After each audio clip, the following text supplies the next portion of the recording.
Okay.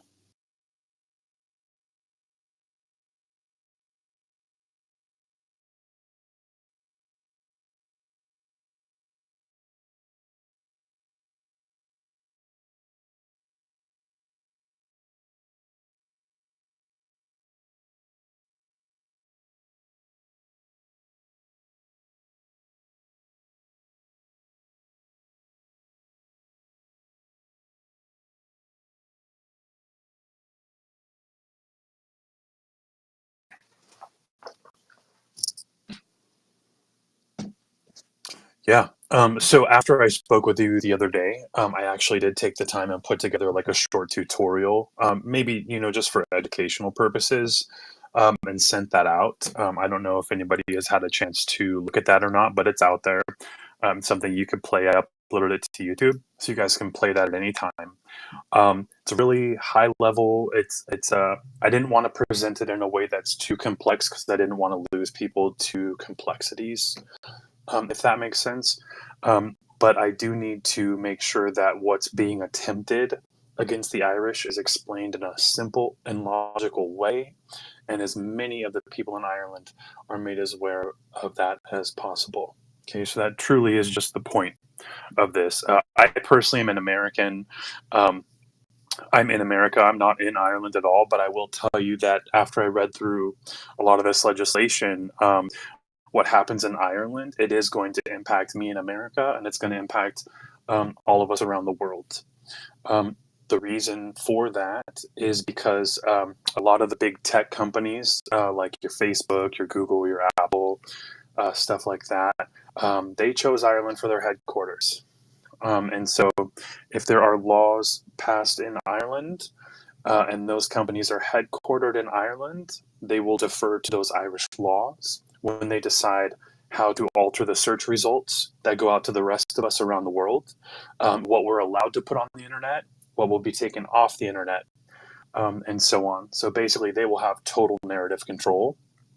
And in even more scary thought is, what we see now with the so much destabilization is individual citizens in countries around the world, if they're victims, whether that be of an attack or something, their phone is what they have with them. Their phone is what they use to take a video of that and gather that proof.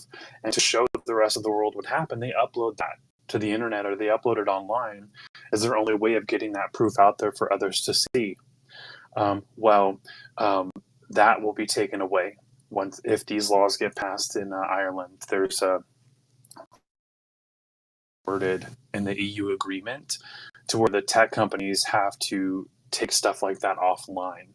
And they use all sorts of, weaselly language to justify doing it. And then you get deferred to bureaucracy, which none of us can break through. That bureaucracy is just too big and there's just too many moving parts. So that's the long reason of why an American is poking his nose into Ireland's business, if that makes sense. Um, so, Gablin, did you get a chance to watch the video that I sent out, the YouTube tutorial?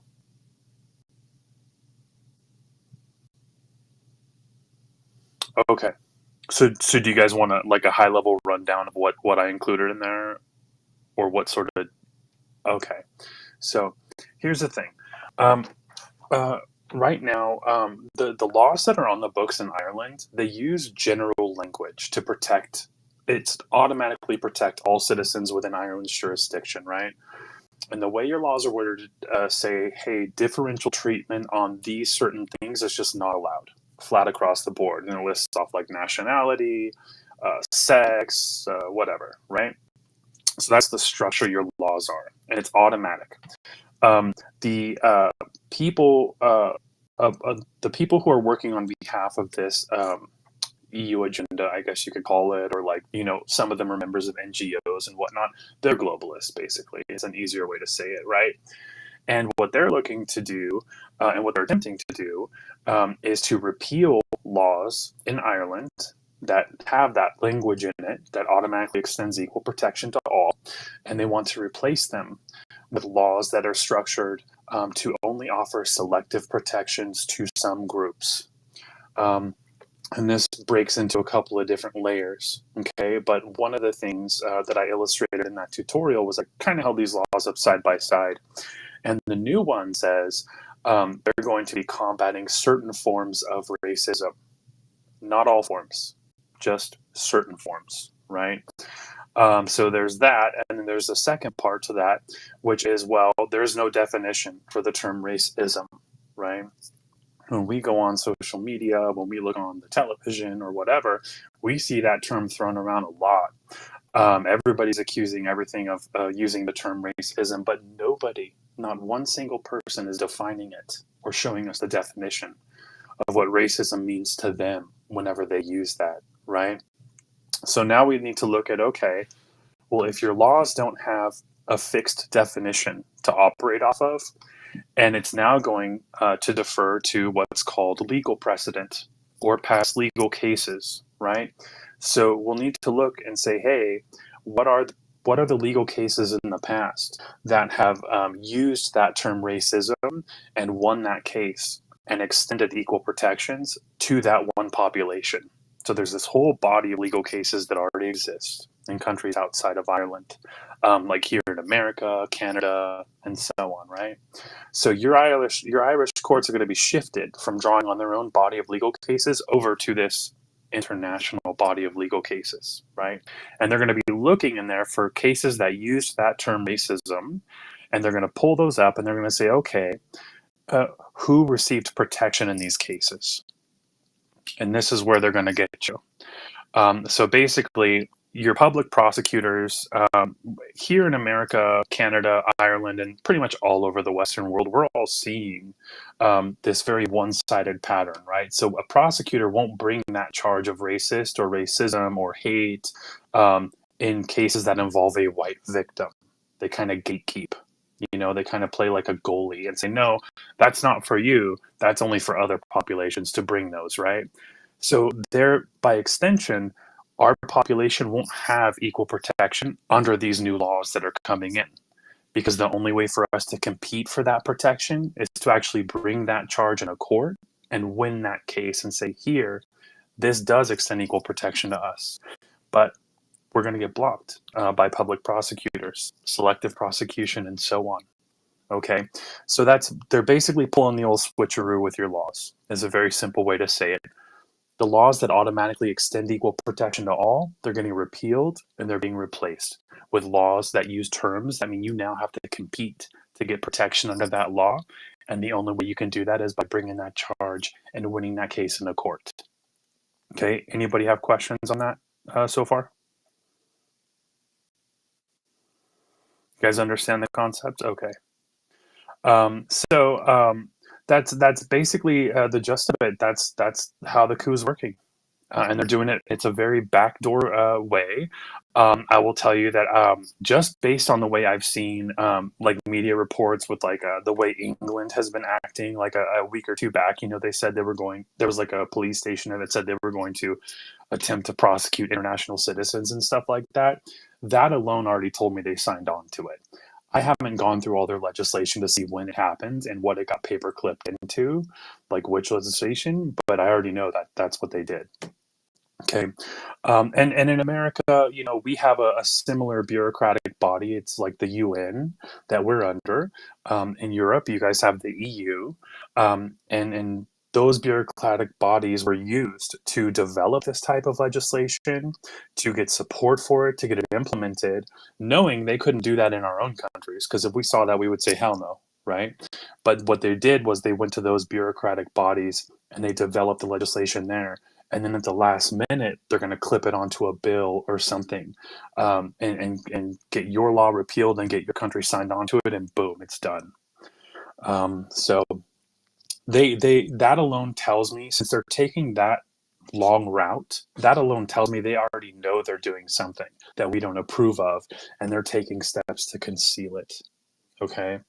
Otherwise, they would be operating in the halls in Ireland, in your own political channels that are already established. They would be presenting this type of legislation, saying, "Here, let's debate this. Let's look on it." And they didn't do that. They developed it outside, and they're trying to just rush it through at the very end after all the pieces are in place. So That's kind of in a nutshell of what was explained in my tutorial. Also, your Irish courts, you'll be made subordinate to the EU under this bill.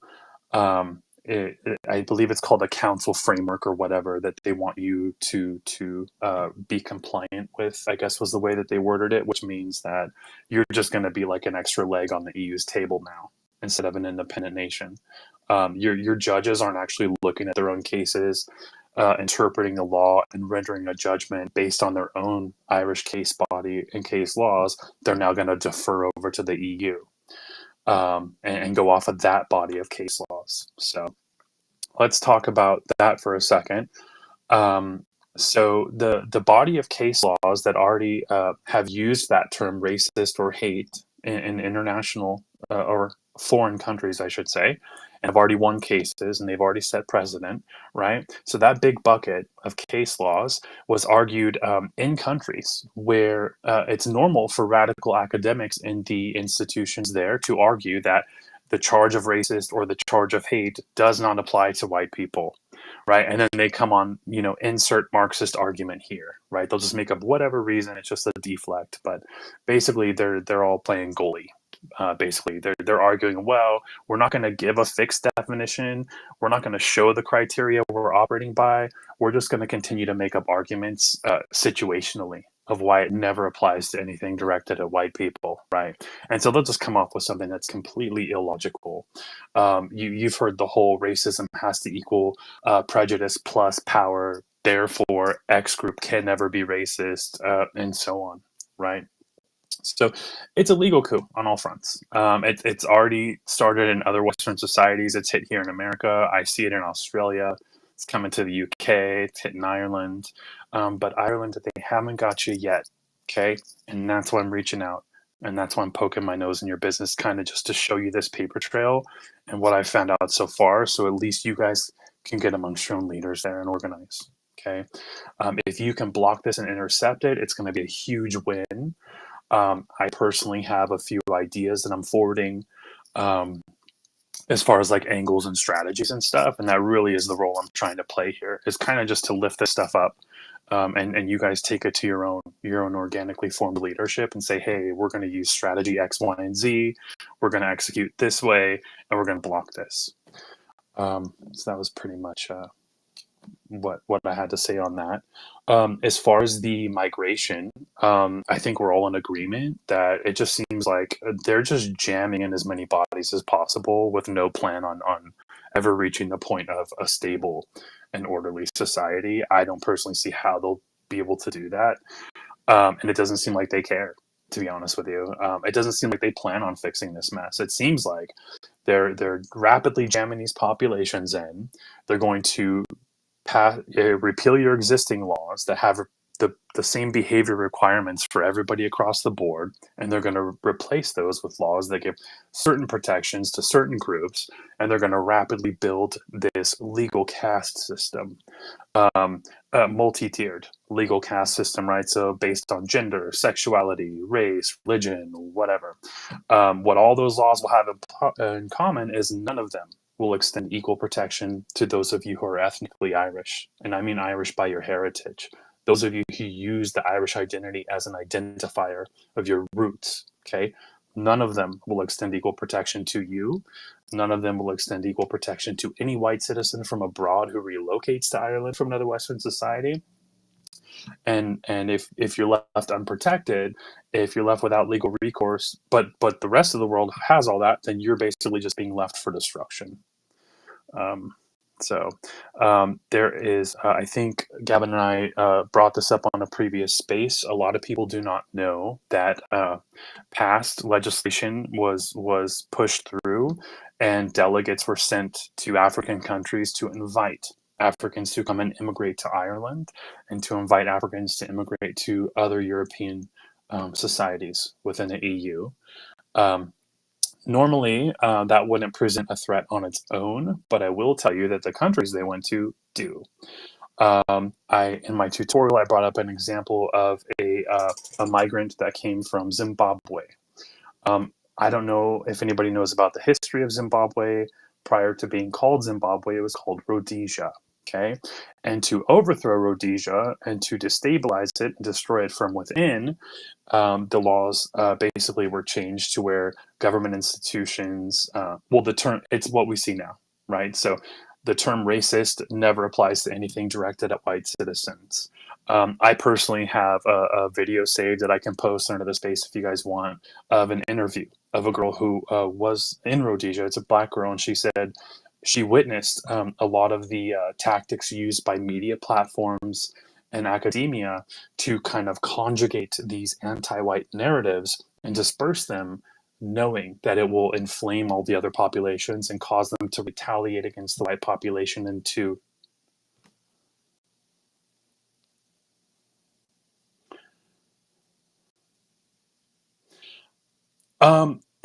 yeah, that's one variation of it.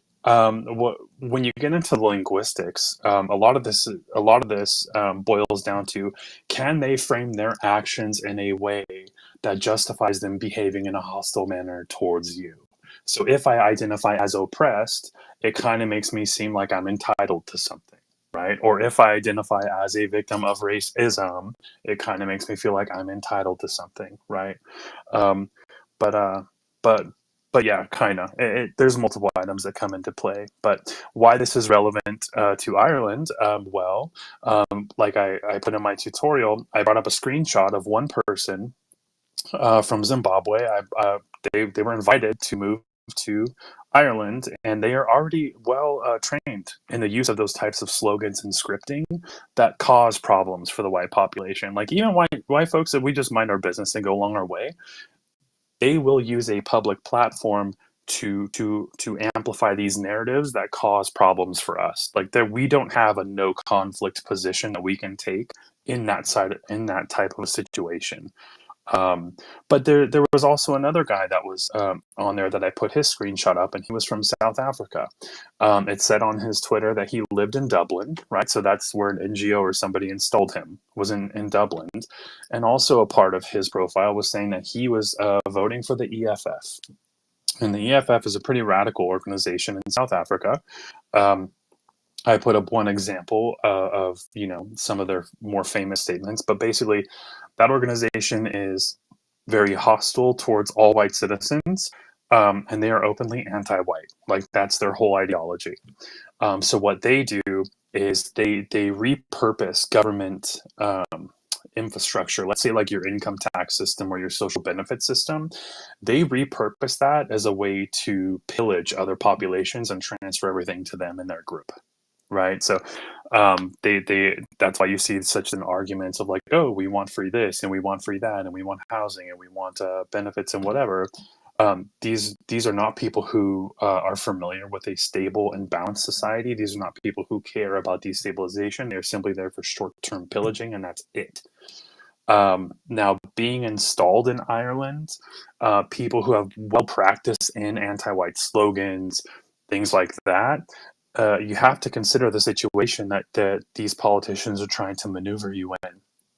When I point out that they're changing your laws, so these laws will never apply to anything said or done by these other groups that they direct at white citizens or even ethnically Irish, it all gets a free pass. These laws are only there to be used against you. If you're ethnically Irish or if you're a white citizen from abroad, these laws are only there to make state institutions retaliate against you. This could be self-defense, this could be counter-criticism, this could be just mild stuff. If you do not accept being subordinate and being continuously abused by these people, the state institutions will be there to respond and to retaliate against you. That's an oversimplified way of explaining what's being done. So it's a legal caste system, basically. Do you guys have any questions regarding that?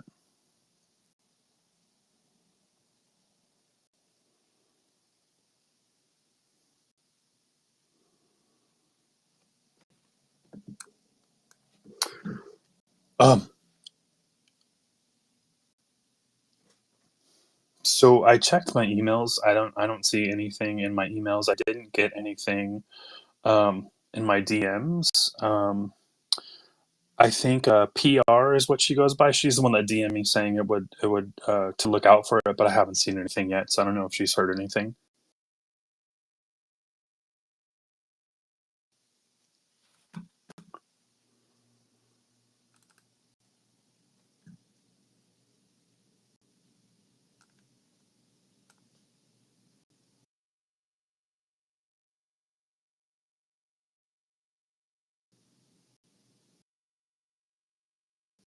Yeah. So that's another thing I kind of reiterated in that tutorial for those who can go back and watch it is regardless of whether they use the term hate, racism, xenophobia, whatever is or ism they come up with, regardless of any of those terms, the strategy is all the same. Okay, their goal is to take a term that does not have an official definition, get that term coded into your law via legislation like this, and then gatekeep who can compete for equal protection under that law, right? So your public prosecutors, they'll be told these laws do not apply to anything migrants direct at white citizens. Therefore, white citizens cannot compete. They cannot bring that charge into court. They cannot win that case, and they cannot extend equal protection to their entire population. So it's kind of two-pronged. You got the undefined terms, and you got a system of gatekeepers that are going to block your ability to bring it and to win equal protections. So it's not necessarily a focus on just that term. If they tell me it's hate crime versus hate speech versus whatever, or if they come up with some new historism or phobia or whatever, I already know that's what it is. So.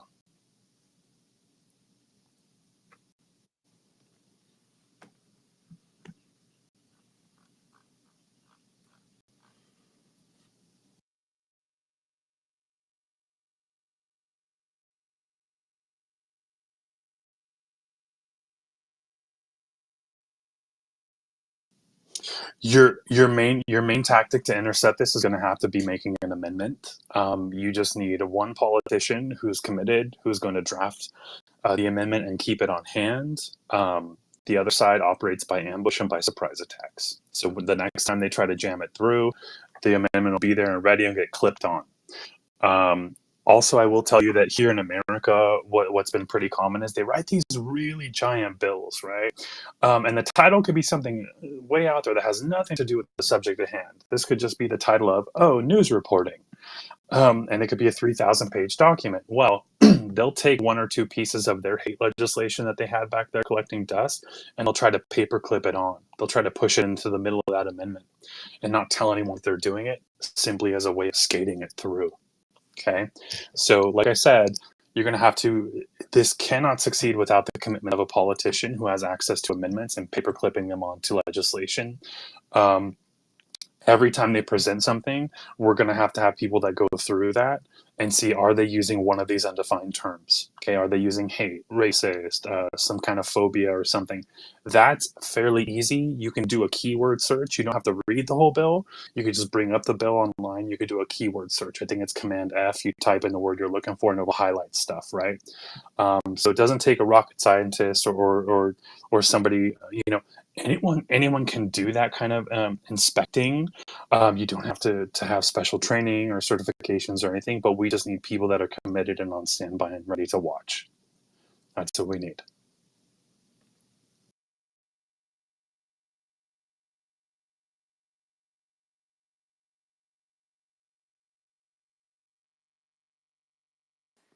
Yeah, I just cheers, Gavin, and hello, panel. I just basically wanted to add to what White was saying to kind of simplify it even further, so that there could be a further understanding of what White is suggesting, or in legal terms, alleging. Which obviously I do believe you, White. So don't take the term alleging as derogatory. Just using legal lingo here, but so what White is saying, okay, people have to understand that under national law, which means the courts that, the district court, the circuit court, the court of appeal, the high court, and of course in the Supreme Court, well, those jurisdictional powers of those courts are currently limited to and are within the power of the Irish jurisdiction. Okay. Now, obviously, we are part of the EU, the European Union. And when it comes to EU law matters, the Supreme Court is actually not the highest court within the Irish jurisdiction. In fact, it would be the European Court of First Instance, or the European Court of Justice. Okay, when it comes to EU matters, meaning EU law matters.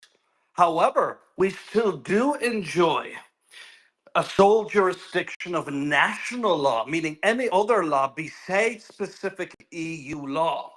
So, like these terms of like racism, as White is describing, okay, terms such as these don't currently exist within national Irish jurisdictional law. If it exists at all, it only exists under EU law. And what White is essentially saying, and you could correct me if I'm wrong, there's currently potentially a bill in place, or perhaps some kind of legal or judicial amendment that might be taking place. And I actually am very interested.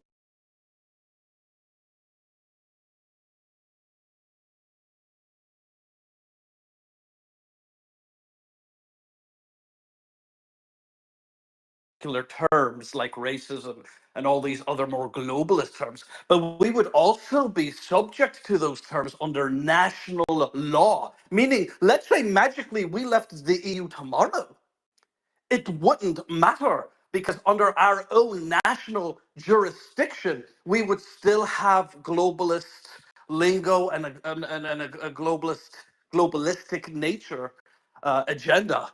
And that, in my opinion, is White has absolutely put before us. I would say is far more dangerous. Because see, if we didn't like something in the EU, we could simply opt out and I know it's not as simple as just leaving the EU, but in theory, we could just do that and leave all that globalistic BS behind.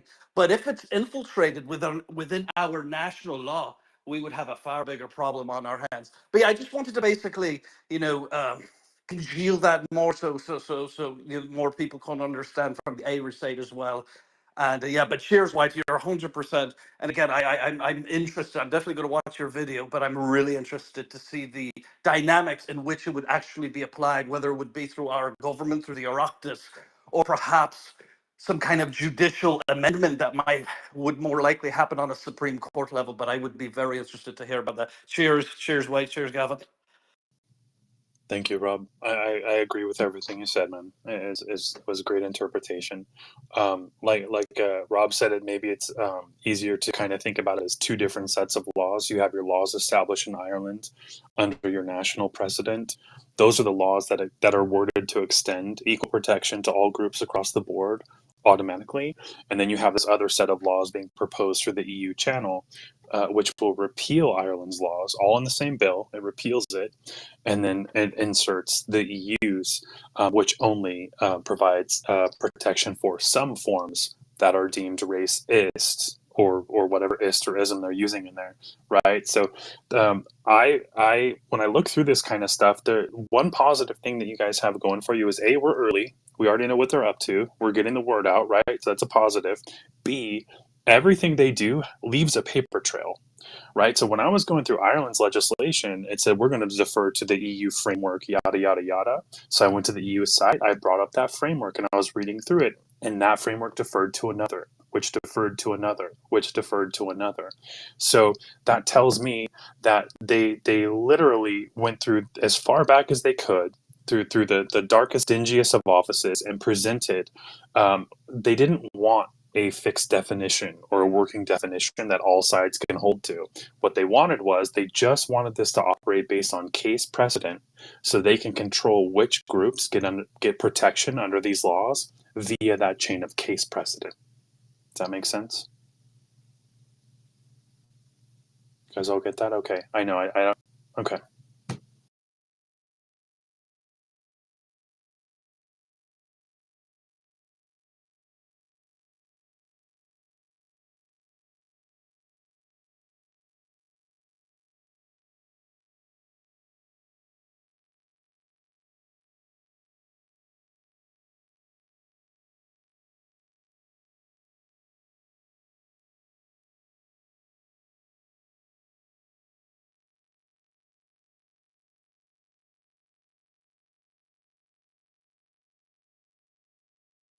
Yeah, you're not.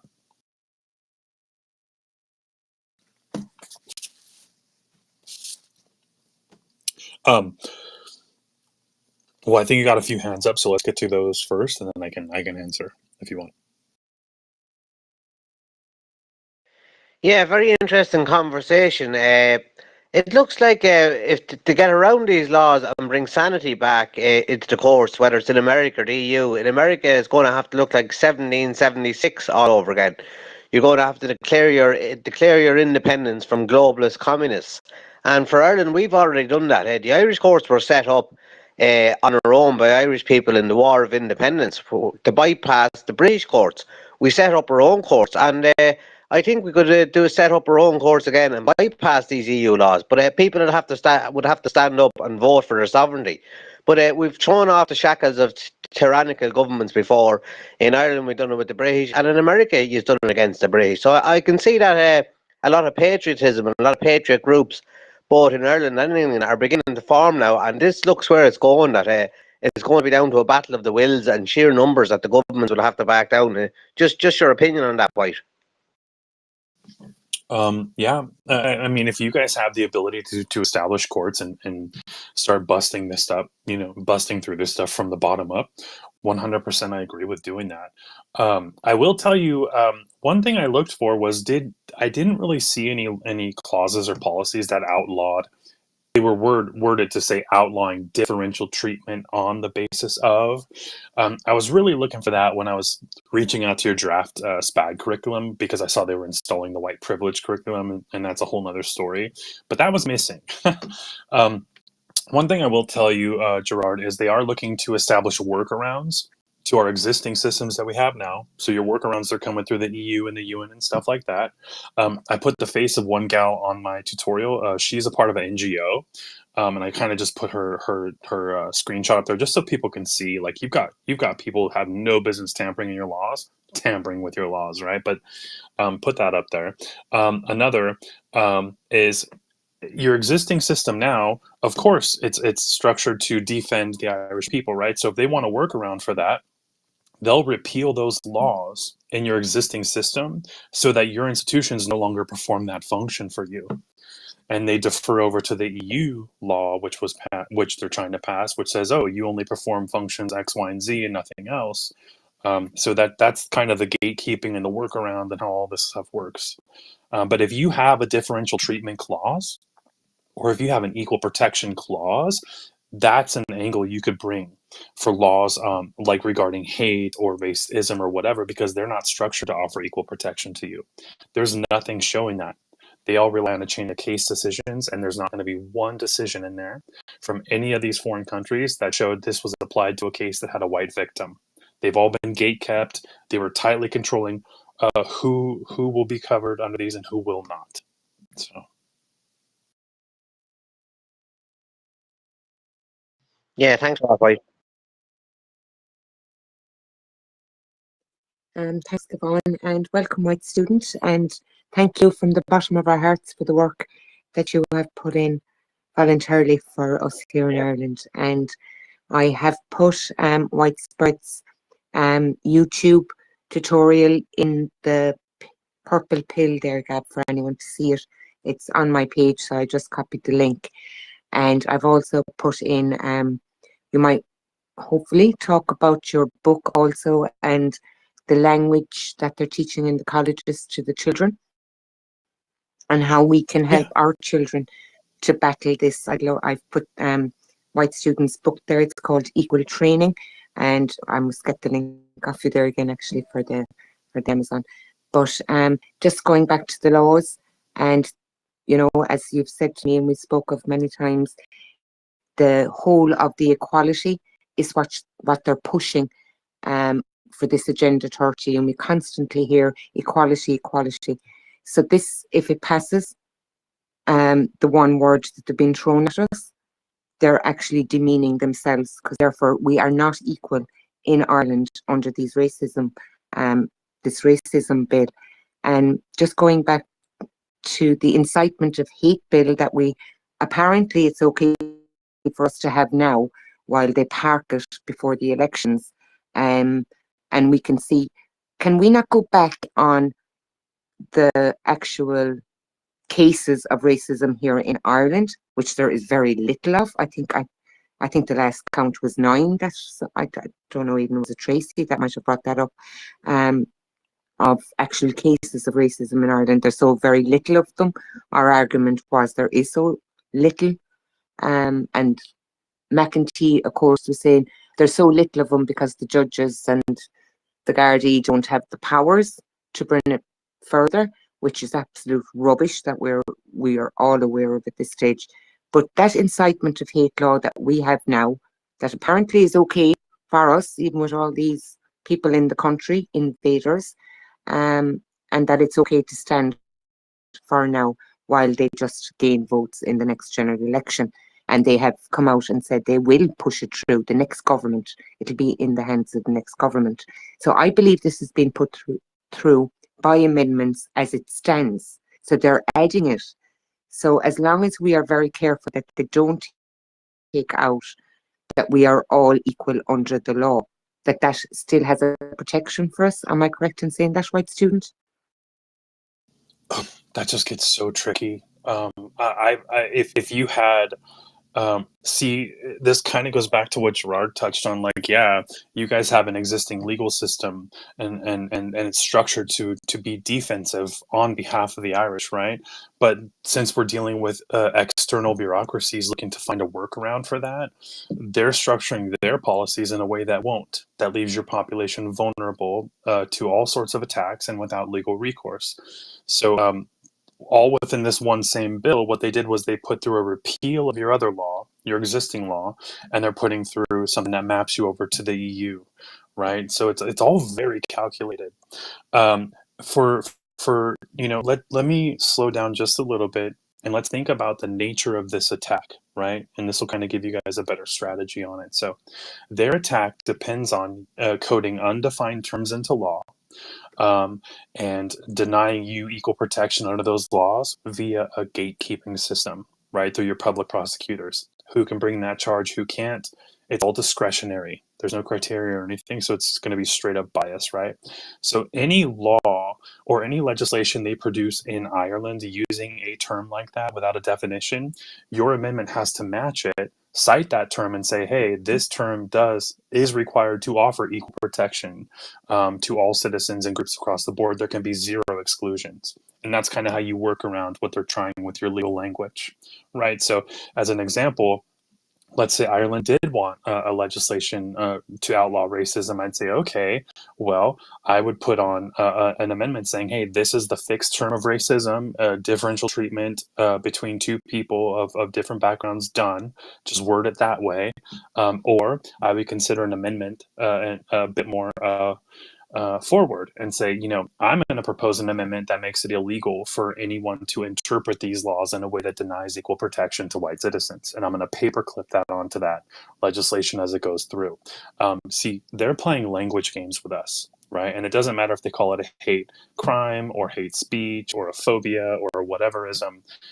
That tactic's all the same. So if you have an amendment saying, okay, it's illegal to interpret this in a way that denies equal protection to ethnically Irish or white citizens from abroad, paperclip that on. It doesn't matter what term they try next. That amendment will jam it up, and it'll put the language back in your law that extends equal protection to your population. Does that kind of make sense? Yes, absolutely. And just in the tutorial, which is on YouTube, again, for all the listeners, it's in the purple pill. You brought up an NGO from Ireland that was very, very involved. Now, unfortunately, on the tutorial, it's very hard to see that actual person. Have you got the name of the NGO that person in the tutorial is from here in Ireland? Yeah, let me see if I can find it. Hold on one second. Thank you. It's just very hard to see it in the tutorial, so I was hoping to get the NGO that interfered. Tutorial, it was doing something weird with like the buffing or something on there. Let me see if I can bring it up here. No, it's great. The information is fantastic, and you've covered everything in it. It was just that NGO, that specific NGO that you pulled up. I would like to know what NGO they are. Would be very important to us here in Ireland. Let me see if I can bring it up. Give me just a minute here. Thank you. My desktop is a mess. I have so many projects going on right now, guys. You have no idea. Any other questions while we're? And you're still giving us the Irish your time, so we do appreciate it. Oh hell yeah! I would love to see you guys catch this in time. Let's see. Okay, so here is. And while I'm looking for that, did you guys see that most recent article that came out? The EU telling Ireland to, quote, get in line with, their policies and all that stuff on racism. Okay. Well, it was under an RTE post, so they're.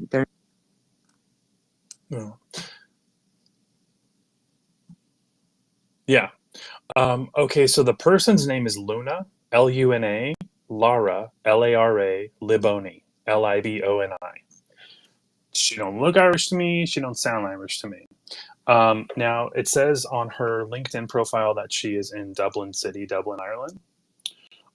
As far as let's see if I have any listings as far as, it says Irish Council for Civil Liberties, Irish Center for Human Rights at the National University of, and then it's cut off. She is intertwined with the UN and the EU. I can tell you that. Let's see what else I got on her. So it's the And the WEF, Irish, the World Economic Forum, the Council of Europe. right, so she's the Irish Civil Liberty NGO then. Yeah, we'll find her. Thank you You should be very able much to for look that. up her name. Of course, Yeah. you should be able just to Google her name and bring her up. I will tell you, her Twitter account's locked. I'm really kicking myself for not getting a screenshot because she posted, I worked on this legislation, so and so, and like the hate bill with McKenty.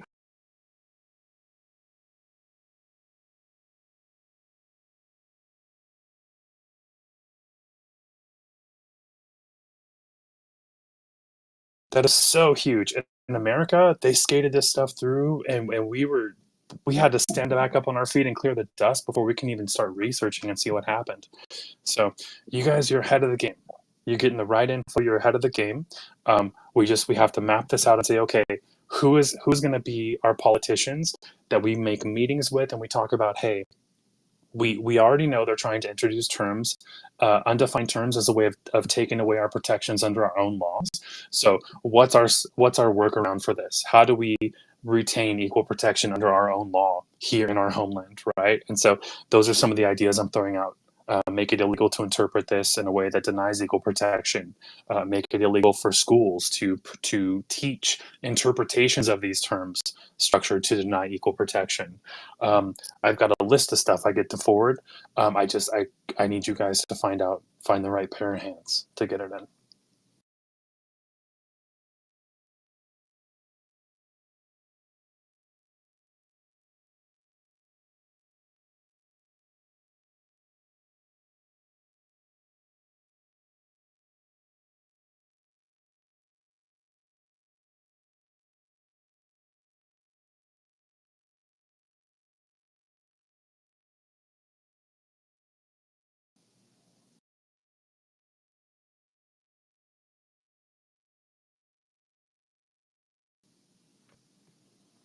Yeah.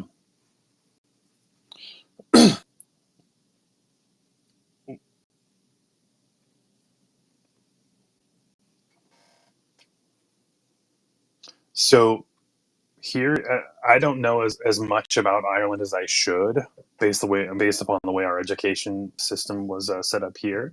But what I'm going to defer you guys to do is to look at the past political movements in Ireland. This could even be the radicals. You're really going to look at what are the tactics they used to get in front of your what is it called, a parliament?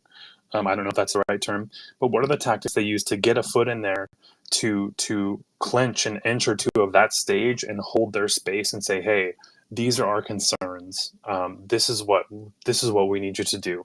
Those are the tactics you guys need to employ. And so reaching out to your local politicians.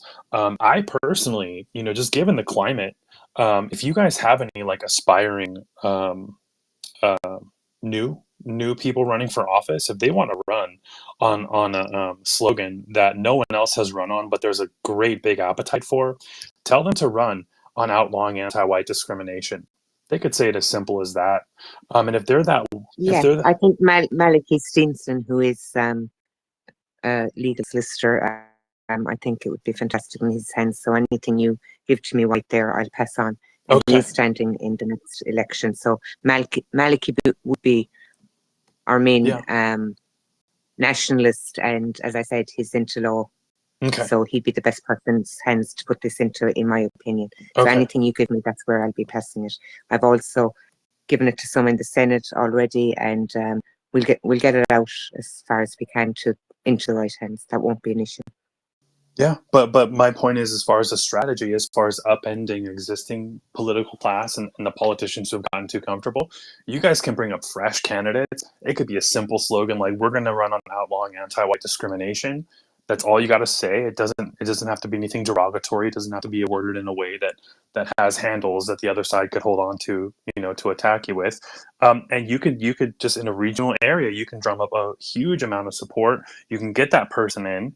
And a commitment, that they will have an amendment on standby, and hopefully that's something that can spread, because I think that for a while they denied anti-white discrimination. That was the standard line, right? But now with social media and just millions and millions of examples of it, they've kind of lost the ability to deny that it's there. Like, we can all see it, right? We're not talking prophecy here to someone who's not a believer. Like, we're just saying, hey, here's 1,000 articles. Look at the difference they're worded. Look at this one lady that got attacked the other day.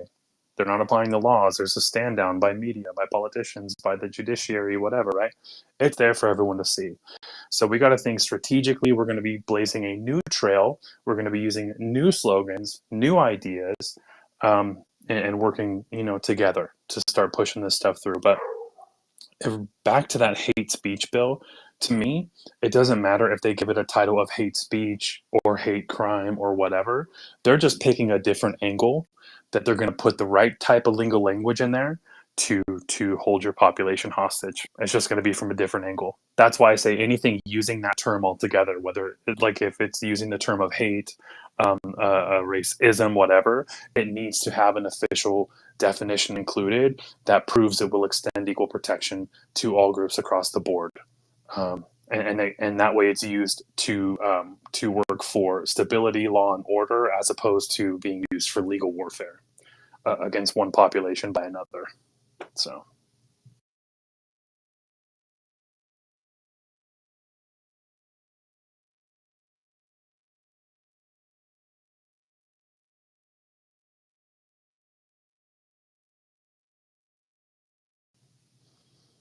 Yeah. And that scripting does not come from Ireland. That scripting was developed outside of Ireland. It was used against a different white population.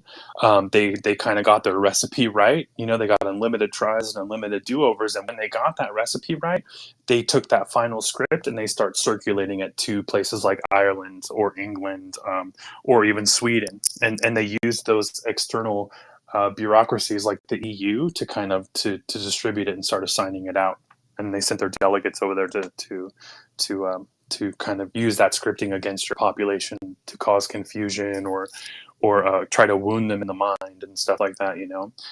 Really quick on that, I will tell you guys, because the point of this space is going to be a focus on Ireland and Irish laws, right? But my personal work was my book. And that's my pin tweet on my profile. And what I did was, when I first encountered this stuff in a local community college where I live, I kind of reverse engineered all of it. And then I said, okay, I figured out what this is, like a good portion. And then I said, okay, let me reach out to the administration and say, hey, you guys have laws and policies on the books, right? Can I see them? I want to review them. I want to see, what's expected, what you have to do, what you don't have to do, and whatever. And it just, man, did I go down a rabbit hole. And here I am talking with Ireland. But I will tell you something. And I emailed your guys' curriculum committee directly, and they never responded, and I don't blame them, right? So when somebody came, when I questioned one of these, higher ups, like a PhD or something, they were, bragging about having that. And they said, well, I'm going to teach about white privilege because it's important that people know that they have unearned privileges and they need to be self-aware of that. And I said, okay. My response was, well, if you feel it on your heart that you need to teach people that they have unearned privileges and just to be self-conscious about it. I said, you're quite capable, especially as a PhD, you're quite capable of wording your material or all of your remarks to speak about unearned privilege in a generic way, without engaging in differential treatment on the basis of race and color, which truly is what they were doing. So I just threw that out there. They had no answer for me. I've already deconstructed that full argument. That was just my intro to them saying, hey, your institution has a policy that they are not allowed to treat people differently on the basis of race or color. And then when I enter your classroom, I have material that's structured to do exactly that. So I went to speak with their legal team and said, how are you reconciling this? You have one policy and then you have, your material does another. And then what I got back was, well, in America, they're only required to enforce the laws on behalf of some groups and not others. Therefore, they don't.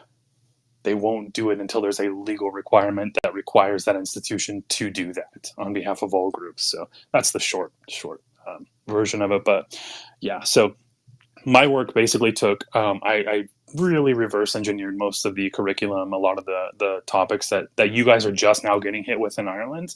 They've been here in America for a long time. And I reverse engineered a lot of those. I gave a simple sounding name to them.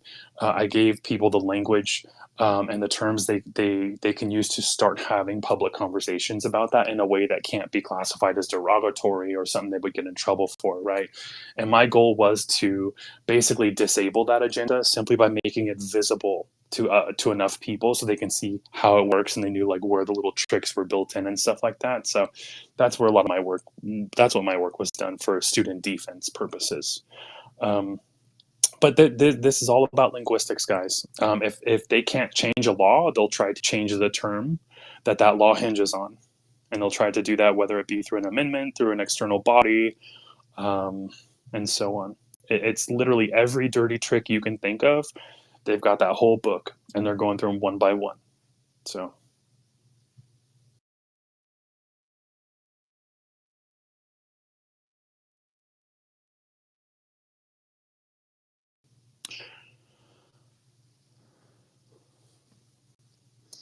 Well, yeah. In my tutorial, what I did was I took a screenshot. There's a couple of high-powered legal organizations here in America, but one of them that's the most famous is called the ADL, right? And for a while, they had this definition of racism on their website.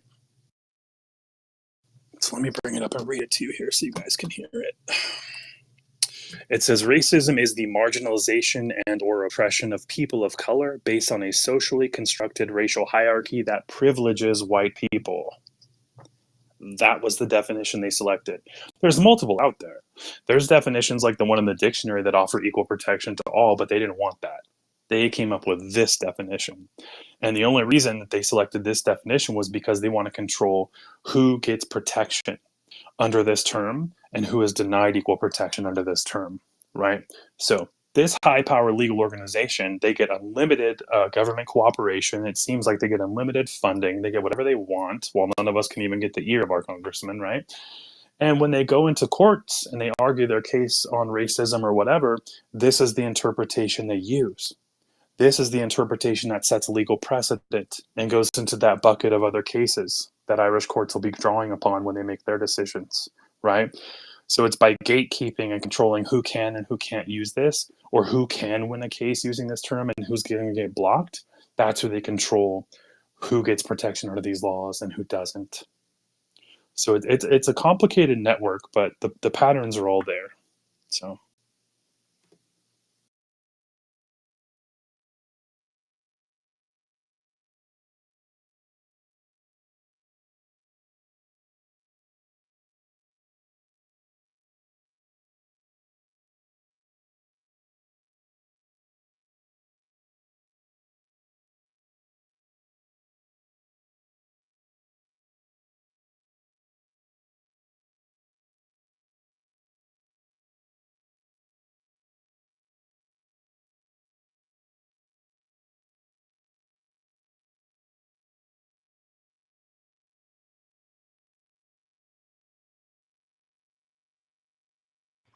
Um, just a direct question for white student there. You mentioned the ADL, and this is what I've been worrying about since I've seen the articles from Democrat-run cities. I'm a Filipino-born. I'm Filipino myself, but I grew up in Ireland. But what I'm worried about is the phenomenon that the ADL is also doing towards the Eastern and Southeastern Asians, where they are now extending the ADL is pretty much extending the white skin color to Asians, which I don't want to happen. Do you think that will also manifest, or do you have any idea about this phenomenon? Like, I do. I understand exactly what you're asking. So a better way to understand what's happening is if you guys think about it this way. Think about this as coming from the people at the very top, right? This could be your billionaires, your global players. This might even be people who get immunity from the law, like a royal or something, right? So what they're doing is they're looking down and they're looking through all of these different groups and organizations to see who they can work through as a proxy. So when Renee said, "I'm worried about the ADL," being I view that as them being used as a proxy, and then now turning to other countries outside of Europe, like Asian countries, right? And I do fully see that happening. Renee, what I'm looking at this overall picture, what I see is that the people who are in control of our existing nations and societies, they want to see them destroyed and dissolved off into one global system, but they can't do it directly themselves because there's still laws and stuff on the books. So what I see them doing is maybe coming up with certain type of scripting or narratives or things like that, and disseminating those to different proxy groups like the ADL or even like radical student organizations, and really bringing about the climate that's needed to allow these other groups to destroy our nation states um, for them on their yeah, no, behalf, so, right? yeah, because I've seen the statistics in America in terms of like which rate or which foreign-born American who has the most, like, in terms of the median wage, and who's the most successful one. And Yeah. correct me if I'm wrong here.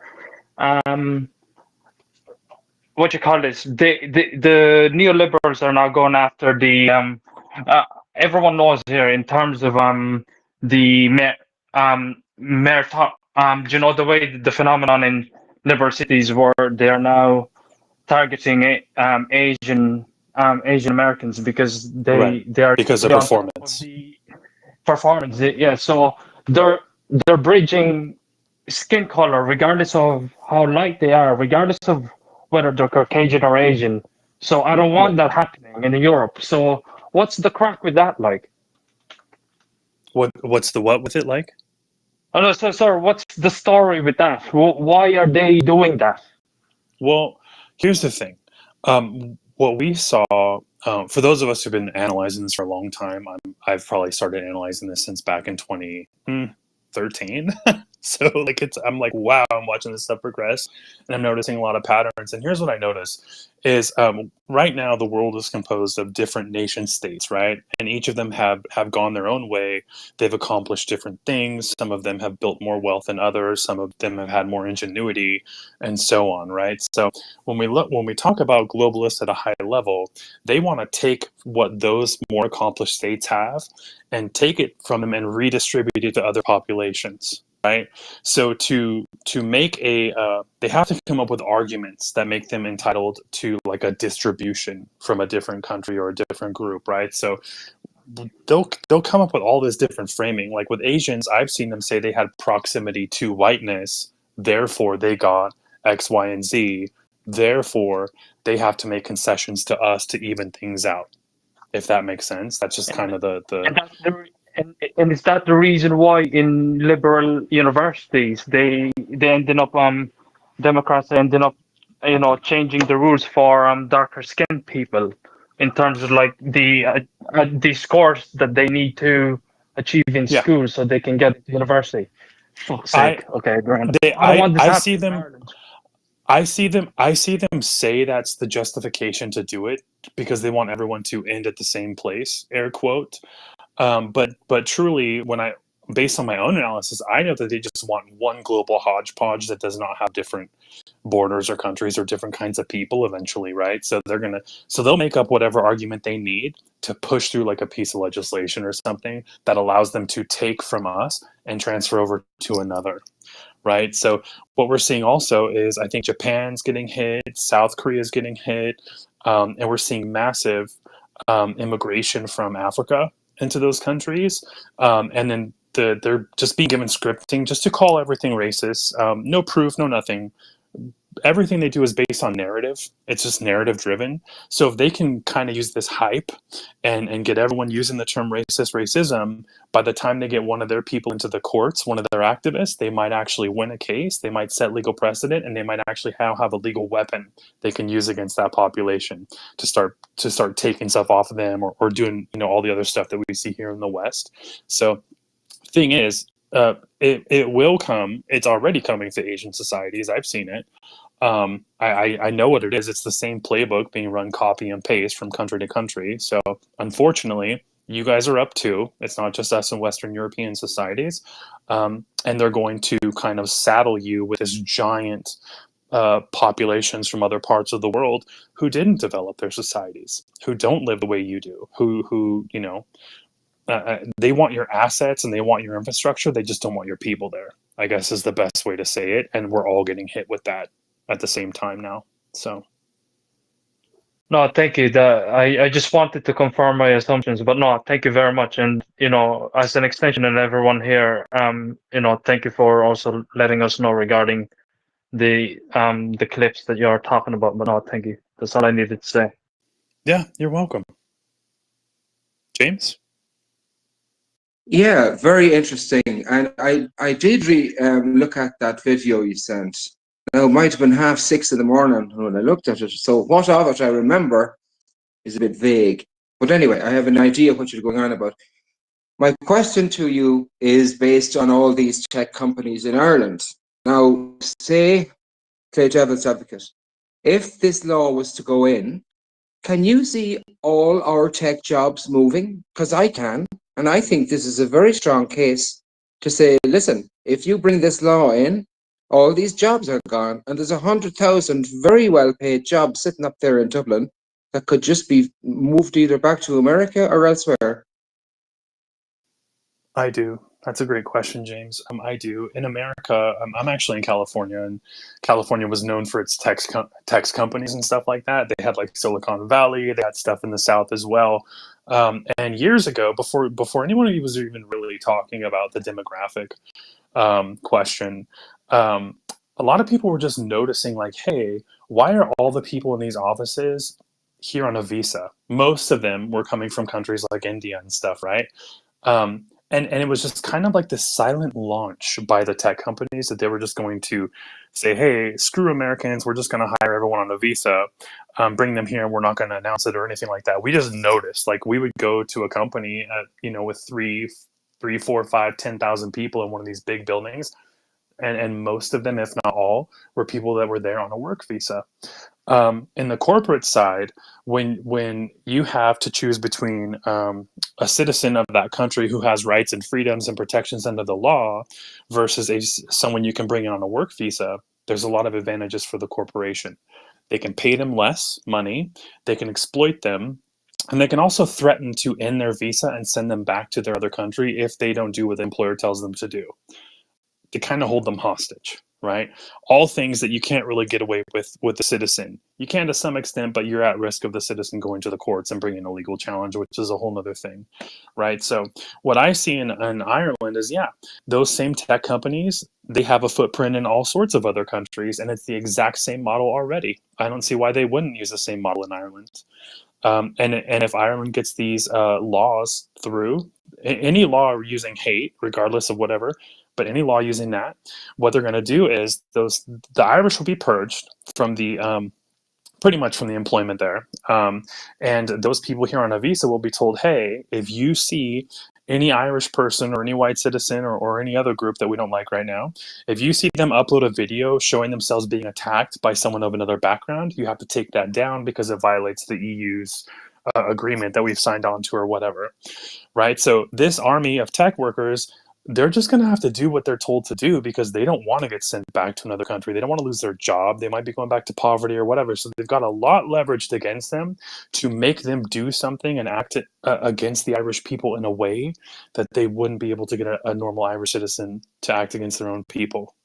So 100%, I do see that happening, James. I've gone online and I've even seen them how the remarks regarding your guys' housing and stuff, where all these people from other countries are lined up to buy a house while the Irish are homeless in the streets. You know, it's same agenda, man. Come country to country, it's just copy and paste. So, Well, in addition, white student, we are being attacked from Brussels by van der Leyen on a weekly basis. We're being specifically pointed out and named, and we have to do this, we have to do that. Yeah. And so our politicians do have their hands a little bit under their arse. Even with this, hang on. Sorry, I don't know. I Somebody's think talking over me. from just a purely business standpoint,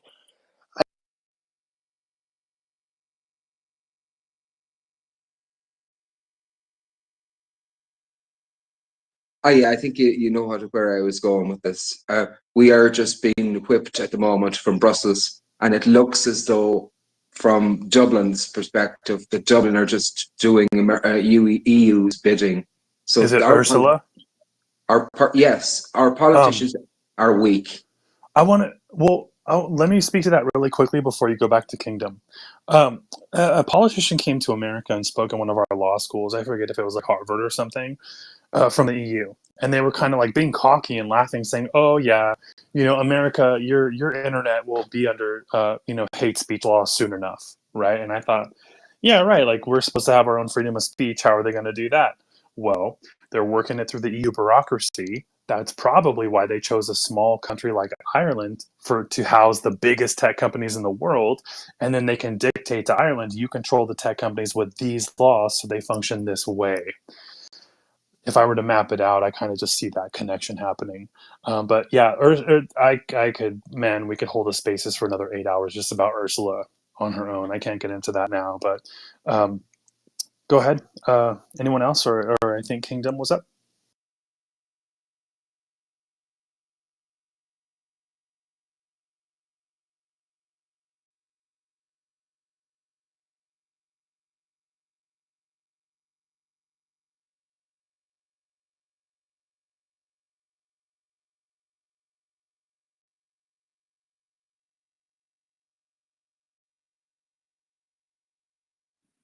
I can see an argument for the use of migrants possibly being as a stopgap measure before they just automate everything, like with like AI and stuff. Like you could probably, it might honestly be easier to just program AI to do it rather than have people to do it. There's less headaches with that. Like an AI can't sue you or stuff like that. So I missed the first part of your question. I can see the use of I can see automation like the use of migration being a temporary thing Yes, before I they see. just automate it.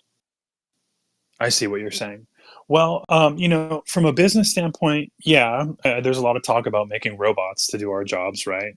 Like self-serving kiosks and stuff like that. So I see that, but what we're talking about here is if they're trying to separate, they're trying to take Ireland's infrastructure and separate it away from the Irish people and use that infrastructure to accommodate globalist populations and 100% abandonment and neglect of the true Irish.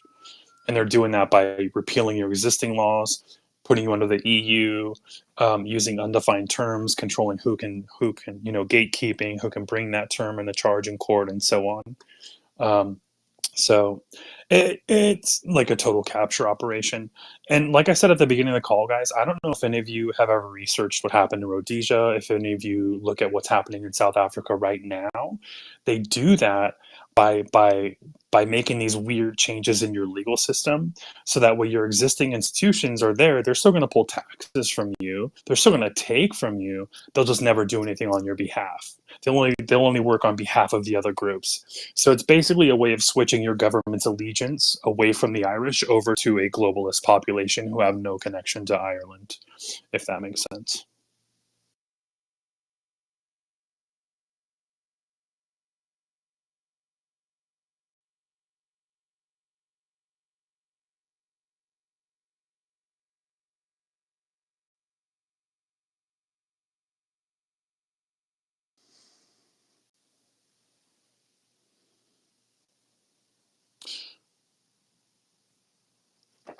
So that's a good question. When I first encountered that in a school here in America, I think the author was named Peggy McKintock. I'd have to look it up to confirm, but I think that was her name. Um, and that was probably in like the 50s or 60s when she wrote that. There was other older references to that use the term white privilege. I saw all the way back to, I think it was like around, I think these were like Maoists, and they called it white skin privilege. Um, and it was to kind of differentiate between the shades of other populations who are out in the sun versus not or whatnot.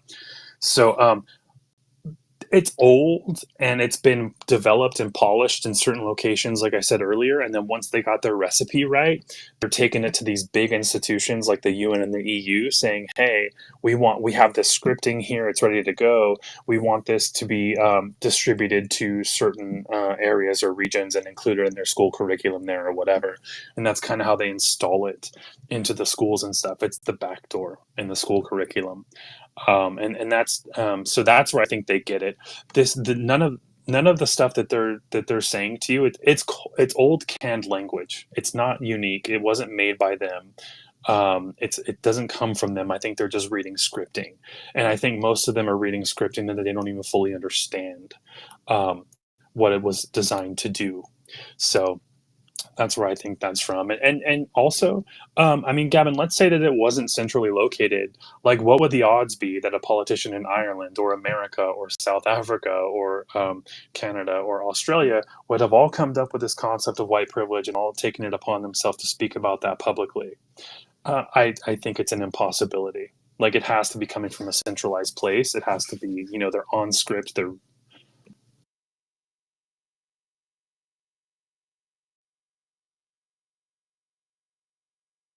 right,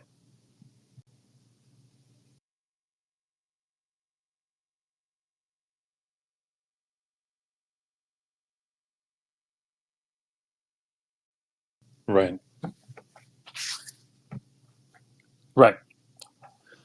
100%. I think I sent you earlier a video link of a tutorial. My tutorial for students that comes from my book, that video link goes to that. So anyone can log in and they can take 20-25 minutes and watch that, and they will come out there like trained to challenge anyone that uses that term on them. So that if you want to circulate that around, you know, that probably would help. Yeah, I tweeted it at you earlier today too. And I put that there was an Irish politician on there that used that term, and I think I structured it to say, hey, for any of you in Ireland who see your inherent rights being referred to as a privilege for outside groups to challenge, like, this tutorial is for you. This is how you're going to train yourself and you're going to defend. And if I personally were to walk into a political space, I think you guys call it the doll or whatever. If one of those politicians even attempted that with me, I would be able to deconstruct them and dress them down so quick. They would have zero response.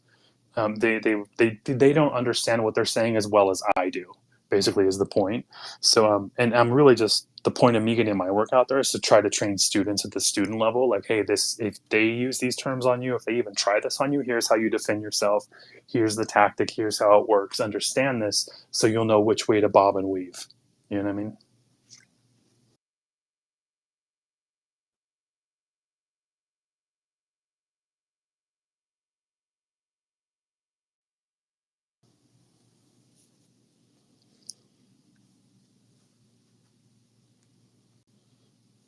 Yeah.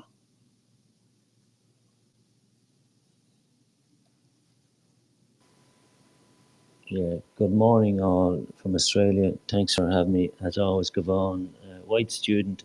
A bit of a loaded question, and we'd probably need a space within itself to answer this question. But we know common law, natural law came before statute law. Is there any way um, under common or natural law that we could just supersede all of what we're talking about here and just bring it back to basics and use our God-given right to nail these people to the wall, if you know what I mean?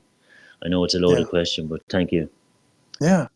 Well, like I said, the existing laws and legal structures that we have right now with our own courts and stuff, that whole hierarchy, they're developing a workaround for it. And so our time truly is limited. In America, we're further along in that agenda, so we're going to have to take a different approach. However, I will tell you, the American legal system is structured way differently, and it's much more robust, right? So we have more angles that will give us a shot, basically. And what I see like with you guys in Australia, it's the same thing I see like in Canada, here in America, and now coming to the UK. It's the patterns are the same. So what they're doing is they're looking for a workaround. They're either using the UN body or the EU body to develop their legislation and stuff, so it's out of sight, so the other populations can't see it and don't know about it. And then at the last minute, they just tuck it into one of your bills or paperclip it onto other legislation just to skate it through, and it's done. Your country just got switched over and is going to start like on a different operating system, kind of, you know. So, I mean, as far as using our existing laws and stuff like that, time is limited. I think I said previously in the spaces, if Ireland did have a law against differential treatment on the basis of X, Y, and Z, that would be an angle you can bring that challenge on, right, to certain laws and policies that are already there. Um, but that second layer you got to watch out for, Neil, is there's also, you know, all the people that are in positions of public prosecutor positions and stuff like that, they've been instructed to gatekeep. They won't admit to it, but they've all been instructed to gatekeep. They're told who they can bring this charge and who's not allowed to bring this charge. They're not made to answer for themselves. They're not made to show any of the official working definitions that they operate by, and they're not made to show any criteria that determines when they will perform and when they will not perform these functions. So really, your ability to gather minimum levels of evidence to put in front of a judge in a court, you know, and kind of plead your bias case, even you've been locked out of that simply because it's coming from such a high level, and they're changing things. So this is fully internal, guys. This is being done by people who know our legal systems better than any of us. They know it's very calculated. They're doing it in a bunch of little different steps. So it's not like they'll work through these radical groups just as a proxy, but a lot of these groups are just reading scripting. It wasn't really their idea, you know. So Yeah, there's been multiple cases here in Australia, and they've gone from the local court through the district straight through the high court, and it keeps revolving around. And the judges have no answers for some of these people. You need to be very well educated and be very staunch to jump into the system. But I know a number of cases over here where people have won, let's say, and they've used the law of the land against the system, the statute system, and they've won per se, you know, which is promising. Let's say.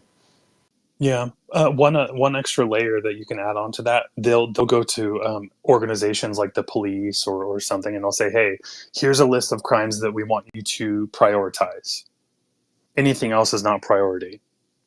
Therefore, the police only respond to that one list of crimes, and no mention is ever made of anything that just wasn't listed as priority. So it's kind of, this is when you get into like language redacting. When we look at the order or the legislation, it's more about, okay, what was missing, what was not included, what was not spoken to. And that was another way of them excluding certain situations or things that they don't want them acting on anyway, and really minimizing the amount of evidence that it leaves behind on the paper trail. You know, so if I go to you and say, hey, Neil, I only want you to respond when you see blue-footed boobies run across the beach, and you say, okay, these are my instructions. So all kinds of other birds can run by you. Things can happen. Whatever. You're silent. You don't respond to any of it. You don't acknowledge any of it. But when you see one of those Bluefoot boobies run, that's when you come and you perform and you put on your show and you make your fire drill or whatever. So that kind of explains a lot of the patterns that we're seeing with our coordinated media coverages, when our prosecutors respond, when the police respond, when politicians respond, versus when they all remain silent, if that makes sense.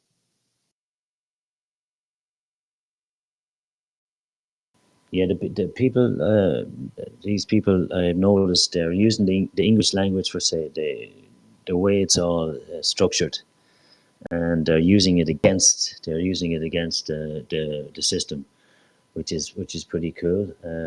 Yeah, so there's a whole there's a whole thing behind it. You really need to be educated on it. But I've been looking into it for the last number of years, a little tipping my toe on it.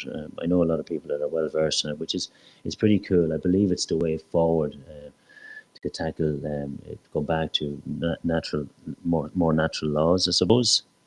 I do. I personally, I always felt that the purpose of our laws are supposed to be there to establish basic behavior requirements across all groups across the board, saying, hey, these are behaviors that are allowed, these are behaviors that are not allowed. Go play out in the field on the grass, right? And under that, if we all stay within these delegated parameters, we can have a functioning society. We can interact with people. We can work hard. We can work jobs. We can save up. We can build stuff. But they're debasing a lot of that. They're taking away defined terms, so people don't know. What rules do I have to abide by to avoid getting into legal trouble? They're just kind of scared to act, or wondering, will somebody try to come at me someday from an angle I never thought of. um, Being that your politicians in Ireland, some of them are now engaging in these tactics and saying, okay, we're going to remove official legal definitions. We're going to keep certain things mysterious and whatnot. Well, okay, if that's the way their agenda wants to operate, then our response needs to be, okay, well, how do we know which school locations where we have equal protection under the law as white citizens, or even like Renee said earlier, now if it's going to Asian citizens, we need to respond and say, how are we supposed to know which schools we can go to in which we have equal protection under the law, and which schools we have to avoid because we're left vulnerable and we don't have equal protections? You know what I mean? This is the angle we're going to have to respond to them with, simply because they're operating.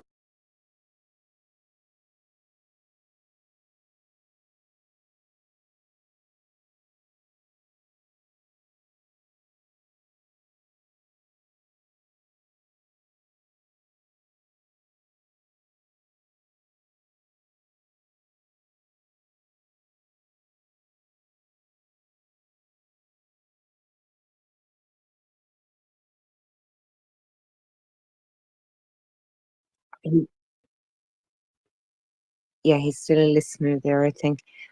White students, just speaking on the language there, as Niall had said, and your book, which I've read, thank you very much for sending it. Have you got the link for that for anyone that would like your book and to learn how to use that language and the type of language that we need to use on the pushback on this? So if you have the link, can you put it in the purple pill for anyone else that would like to read it? Will do. Thank you. It's also my pinned tweet. I'll copy it. Thank you.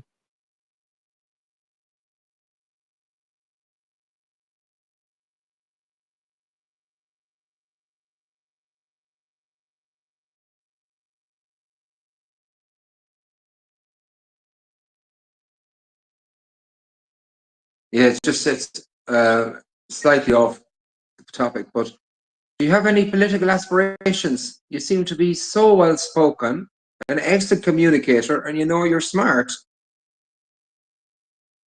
Oh, thank you. Well, where I live, like I said, I live, I don't know if you've ever heard of it. It's like a city called Los Angeles. That's where I was kind of like born and raised, and I live around there. So it's very heavy in identity politics. I make up a very small percentage of the demographic, so I personally wouldn't have a political future. Um, Maybe down the road, if I were to relocate, or if I had a base, or maybe if we get enough politicians who are brave enough to put out that one sentence and say, you know what, this campaign, we're running on outlawing anti-white discrimination. Maybe when that awakening happens, then I can hopefully, maybe I can jump in the game. But for right now, I'm just focused on work. I'm focused on finishing out my personal projects, and I'm focusing on just reaching out to different peoples and countries that I see being attacked and trying to help them, just to give them some data, so they have less to figure out. Like, I've already figured out a lot of the pieces to this puzzle. I'm just trying to give those pieces to others who are just freshly being targeted, to say, hey, watch out for this X, Y, and Z. And I'm going to do anything I can to help. But other than that, I'm praying that you guys beat this. So, but I appreciate the question.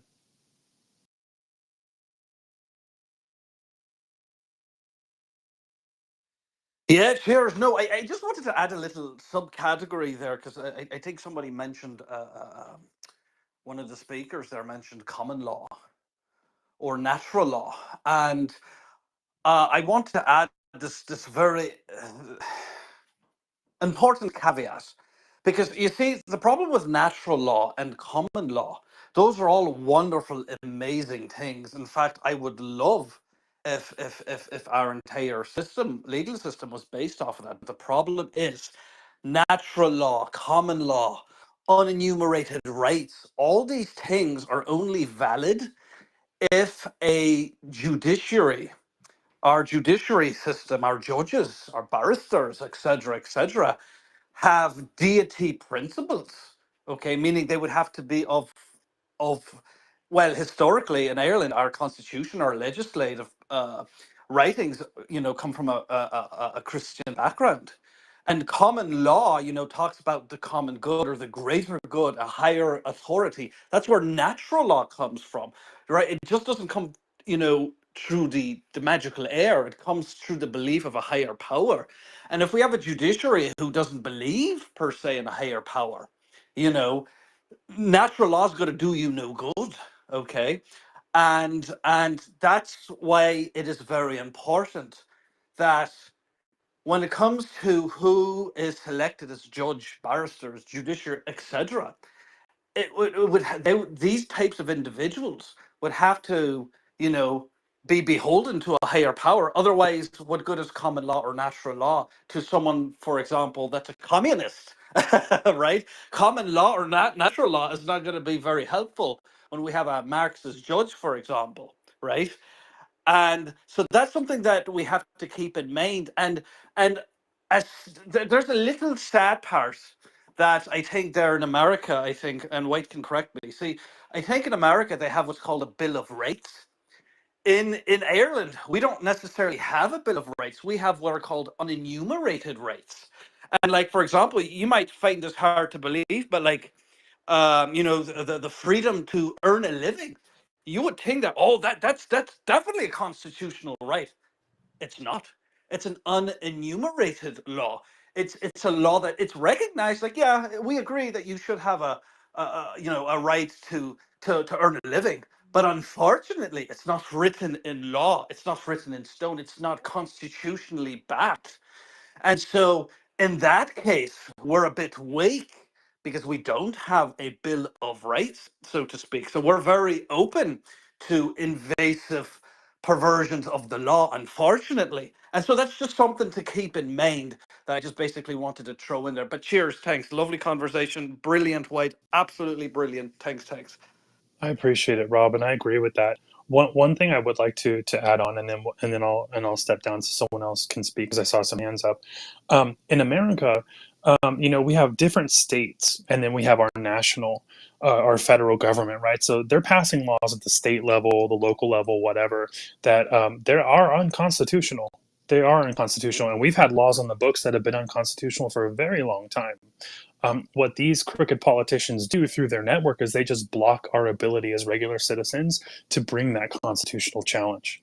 It kind of keeps us trapped at that lower level, and that way those laws stay on the books while they're running, whatever agenda they're running. So that's, you guys got to look at it from the people who are behind this. They know how your legal system and society is structured. It's been structured, and they're looking at every break in the process, every single layer where they can cause a malfunction, or cause something to go in the wrong direction, or cause something to operate in an inside out way, or whatever. So there's all these different layers that they're looking, and then that they're exploiting. So I think Suzil had their hand up.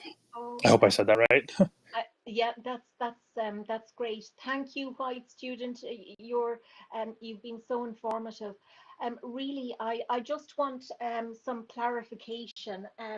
There's I'm just looking at the hate crime laws, and there's protected categories. Um, and it's not all about race. There's disability, there's sexual orientation, there's religion. Um, I take it that what you were discussing is regarding race, maybe color, nationality, and ethnic origin. But there's that there that's really where the issue is. Is that correct? It's twofold. So you also have to consider, were any of these terms used in a past legal case? And one, are there any cases on the books where this term was used that extends equal protection to my population and to my group? So that's kind of in the tutorial. When I put that up, I showed the difference in your existing law versus what was proposed. And the new proposal used the term racism without ever defining it. So if you don't have a fixed definition to bring up in a court or to speak to a judge, then you have to now rely on, okay, were there past legal cases that use this term in them, and were they used in a way that extends equal protection to my population? So that's kind of what I was speaking to earlier. I don't know if that answers your question. Yeah, no, it does. Thank you very much. Thank you, White Student.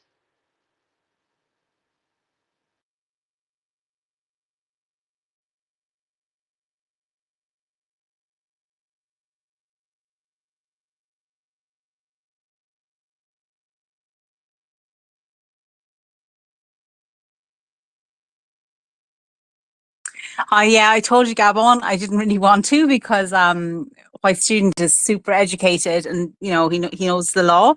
But I think in Ireland, just to say, like from what we've seen from the past few years, when we're talking about law, common law, case law, constitutional law, it doesn't matter. They break the law. So no matter what laws are in place, we've seen it with iPass centres, buildings that can or cannot be used by law. And it's very much the thing in Ireland now that, what's that phrase? Someone said, it's like, if you break the law, you go to prison. If the government breaks the law, they change the law. So it's very much like you can depend on the legal system all you want. You can have all the backup that you want. You can have all the case law and everything behind you, but they don't give a shit. They just break it, and there's nobody to hold them to account anyway. So it's kind of like you're fighting that that legal battle, no matter what. You can't win, because even if you're right, you're wrong, and even if well, you're not wrong, but like there's nothing you can do. You're jumping into a brick wall. They'll just be like, nope, not happening. So not so much a question, just an observation from just something from the last. I don't know who the last speaker was. It doesn't matter. Like it doesn't matter. I fully understand where you're coming from, Sarah. And back to what you just said, when they'll change the law, and that's what they're trying to do now, is change the law. And that's why when I analyze the whole situation to see, okay, what are our options, that's why I was pulling in the direction of, it's going to have to be an amendment, and we have to get at least one politician there with that drafted copy of that amendment and on standby. They're going to stand guard 24/7, and we're going to have to start building up political mass, because simply showing the general population of Ireland that, hey, Gorman, McKenty, or whoever, and this NGO, they just tried to take away your legal rights from you, like a coup. Like if a lot of people knew that, I personally feel like it would be mobs of protesters. I think they'd be getting slogan shouting. They'd be protesting these people. They'd be embarrassing them when they tried to engage in politics and whatever. And that kind of inertia, you can build a legal movement and a platform based on that. If we don't represent ourselves, we will lose our rights in our own country, and our existing institutions will be weaponized against us to harm us. I think that if you make that visible and you frame it the correct way, you can build a long-lasting political movement and party. But we're trying to get that first person in right now. So I 100% agree with you, what you're saying and where you're coming from, Sarah. But I want people to at least try. I want people to at least have hope, and I want to show them a path, that there is a path to victory. It's multiple steps. It's not one shot. But you guys, you can do this. and I'm trying to help you map it out. So.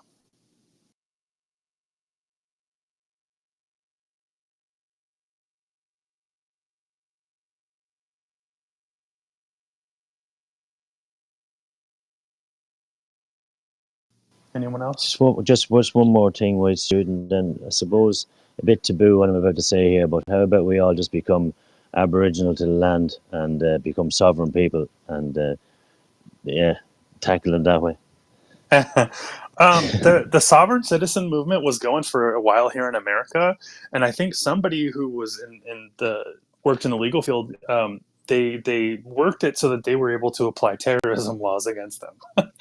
So like I said earlier in the beginning of the conversation, when we see the political platforms, the education system, and now compromised officials in our political system, when they all turn their eyes at us, we don't have a no conflict position that we can take.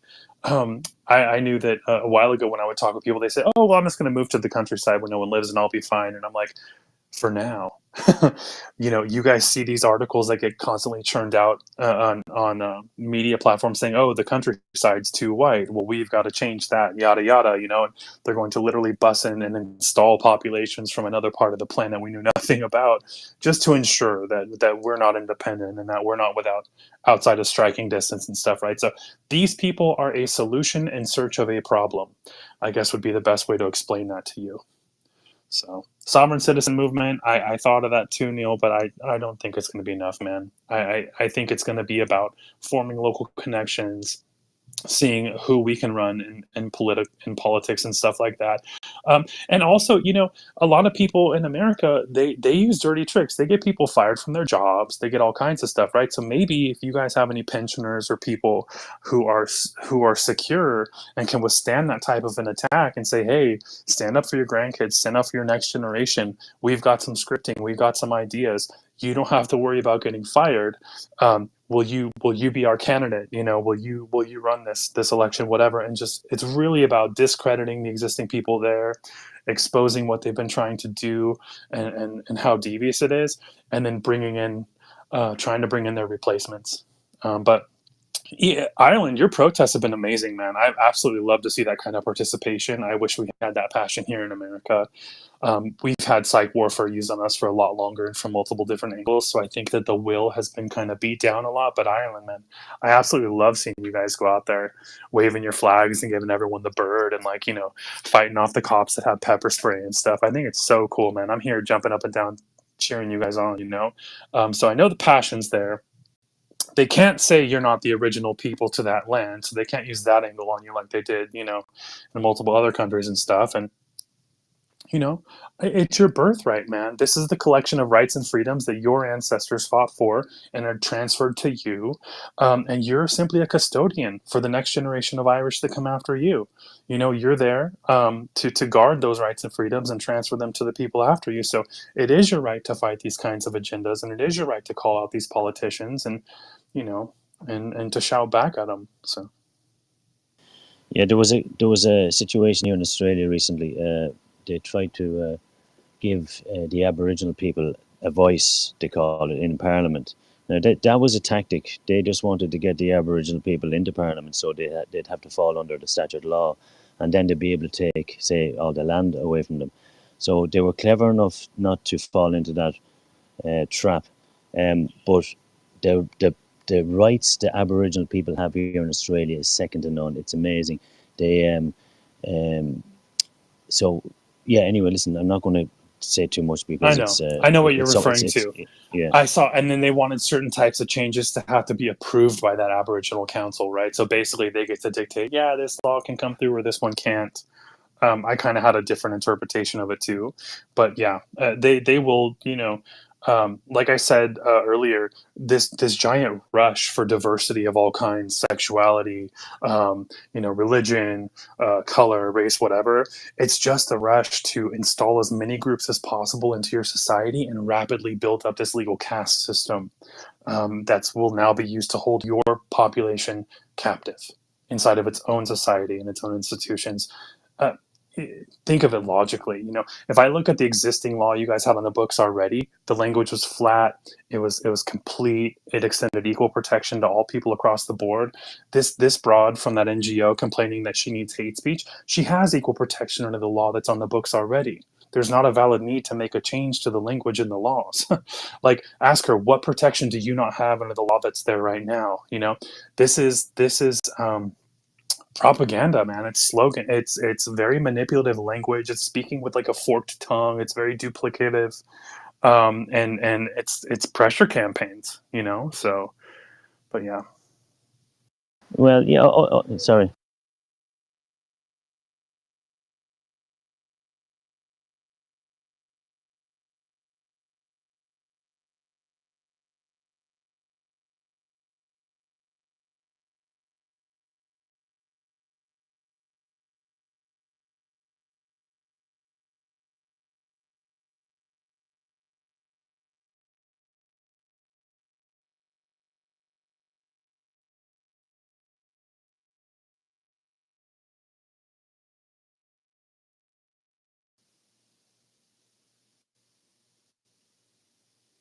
Well, they take everything Ireland has, the Irish people, they loot it, they take it, and they redistribute it to everything else in the name of equity.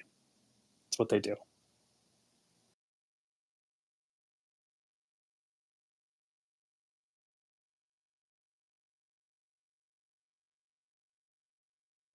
Yeah, sorry guys. No, I kind of lost my train of thought there, but it was something to do with what White Student was saying there.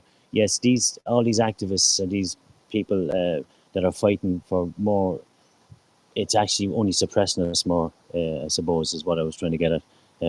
Just to add on to what White Student was saying there, all these different people that are looking for more of this and more of that, but ultimately they're taking our rights away from us. If that makes sense. Sorry, I don't know if because I It lost my train of does. thought It there. does. Because I know that whenever I see the big organizations promote the term of equity or equitable distribution, I know that they're talking about free handouts of assets. But me myself, knowing how a balance sheet works, I know that the other side of that balance sheet is called liabilities, right? So when I chime in on a conversation on equity, I said, okay, well, how much are you requiring each group to contribute? Are you requiring an equitable contribution by these other groups? Are they going to build the same number of schools? Are they going to contribute the same number of job making institutions and stuff like that, right? So it's not only a game of they get to take and siphon off us and loot us. It's now a game of like, you're going to get sent a bill. If your group hasn't contributed the same amount as this other group, you're going to get a bill for the difference. You're going to put in the work and you're going to put out. And that's what these equity conversations hate when you flip it on them, right? So they're very sneaky. They're very one sided. But yeah.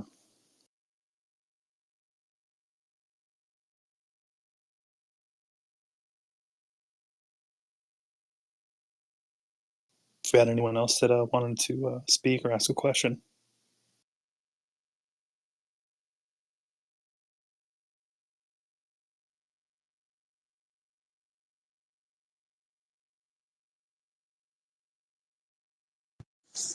Oh, I'm sorry, white student. I'm just meeting you. Sorry, accent's changing again.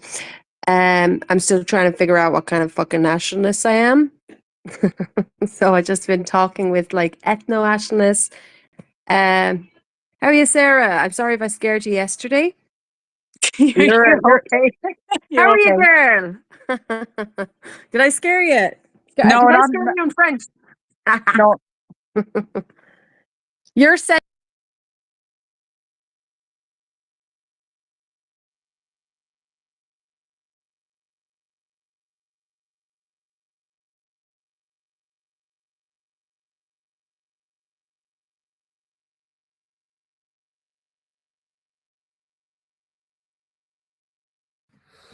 Yeah, have you dealt with this Dr. Fax Thomas fella that's running around trying to provoke all the nationalists?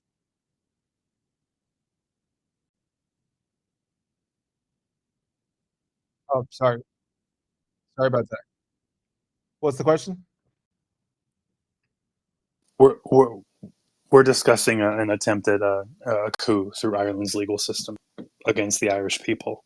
So Yeah. there's a tutorial linked below that I did, and it'll kind of walk you through step by step on how it is. A lot of this stuff, the activists that you guys see out here, also, guys, just remember that's to divert your attention over to them, and so you're not looking and reading the fine print that's going through your legal system to change your laws and stuff too. So kind of like what I said earlier, I absolutely love the passion I see from the Irish people. I love how you guys can just organize. You can carry your flag.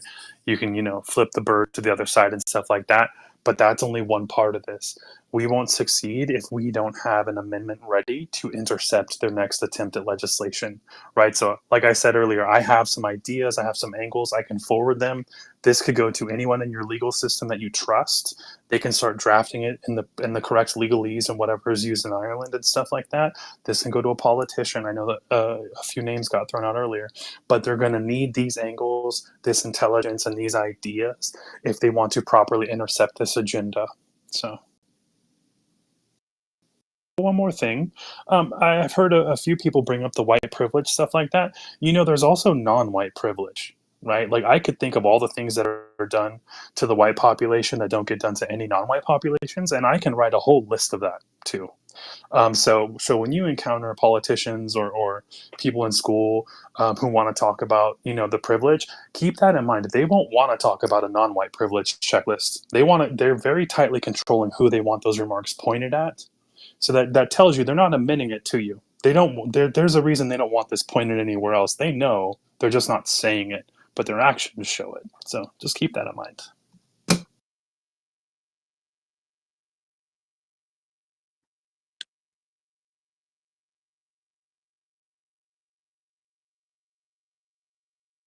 Yeah. No, I just wonder, like you probably didn't, white, I was going to call you white privilege, white student, but sorry, but I was just wondering, do you remember, Gabon, that the total shit take of the Irish family that came out there, what, about a month ago? I'm just wondering if white students saw that, that like, oh, well, we're so terrible. We only like Irish music. We only like, Irish food. We only like, what was the name of that? I was just wondering if white students saw it just to be like, I that's got how a bad glimpse it of is. that. I got a glimpse of that actually, and I kind of already knew like the nature of it, so I didn't dig too deep into it because I had like a bunch of other examples of stuff. But I think recently, along those lines, or we're getting into the deconstruction of identity, basically, right? Like Irish doesn't mean only this, right? Is kind of what they're implying, and then they follow it up with other lesson plans or whatever that shows people who just recently flew in on a plane from another part of the planet and started calling themselves Irish last week. I've seen those commercials of like somebody hiking in either Scotland or Ireland saying, "Oh, I'm Irish," and I'm like, no. You're not. Like roses are red, violets are blue. I'm not Irish, and neither are you. So, but yeah, it's the deconstruction of identity. That's another chapter in my student training manual. There are free online tutorials for that can also be circulated, and it teaches the kids, whether they be in Ireland, here in America, Sweden, England, wherever, of how to call out denial of identity and how to properly challenge it and enter a very simple and direct request with their school that they want their identity used in a way that reinforces it and not in a way that dissolves it or takes it away from their population. But yes, I saw that, Sarah.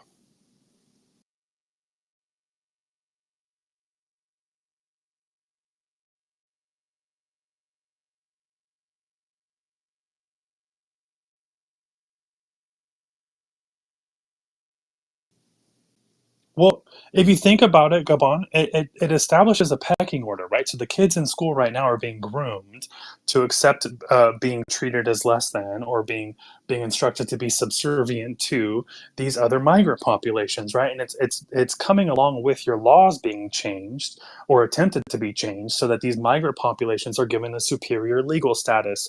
So the two kind of seem to marry and are moving in lockstep with one another, if you notice.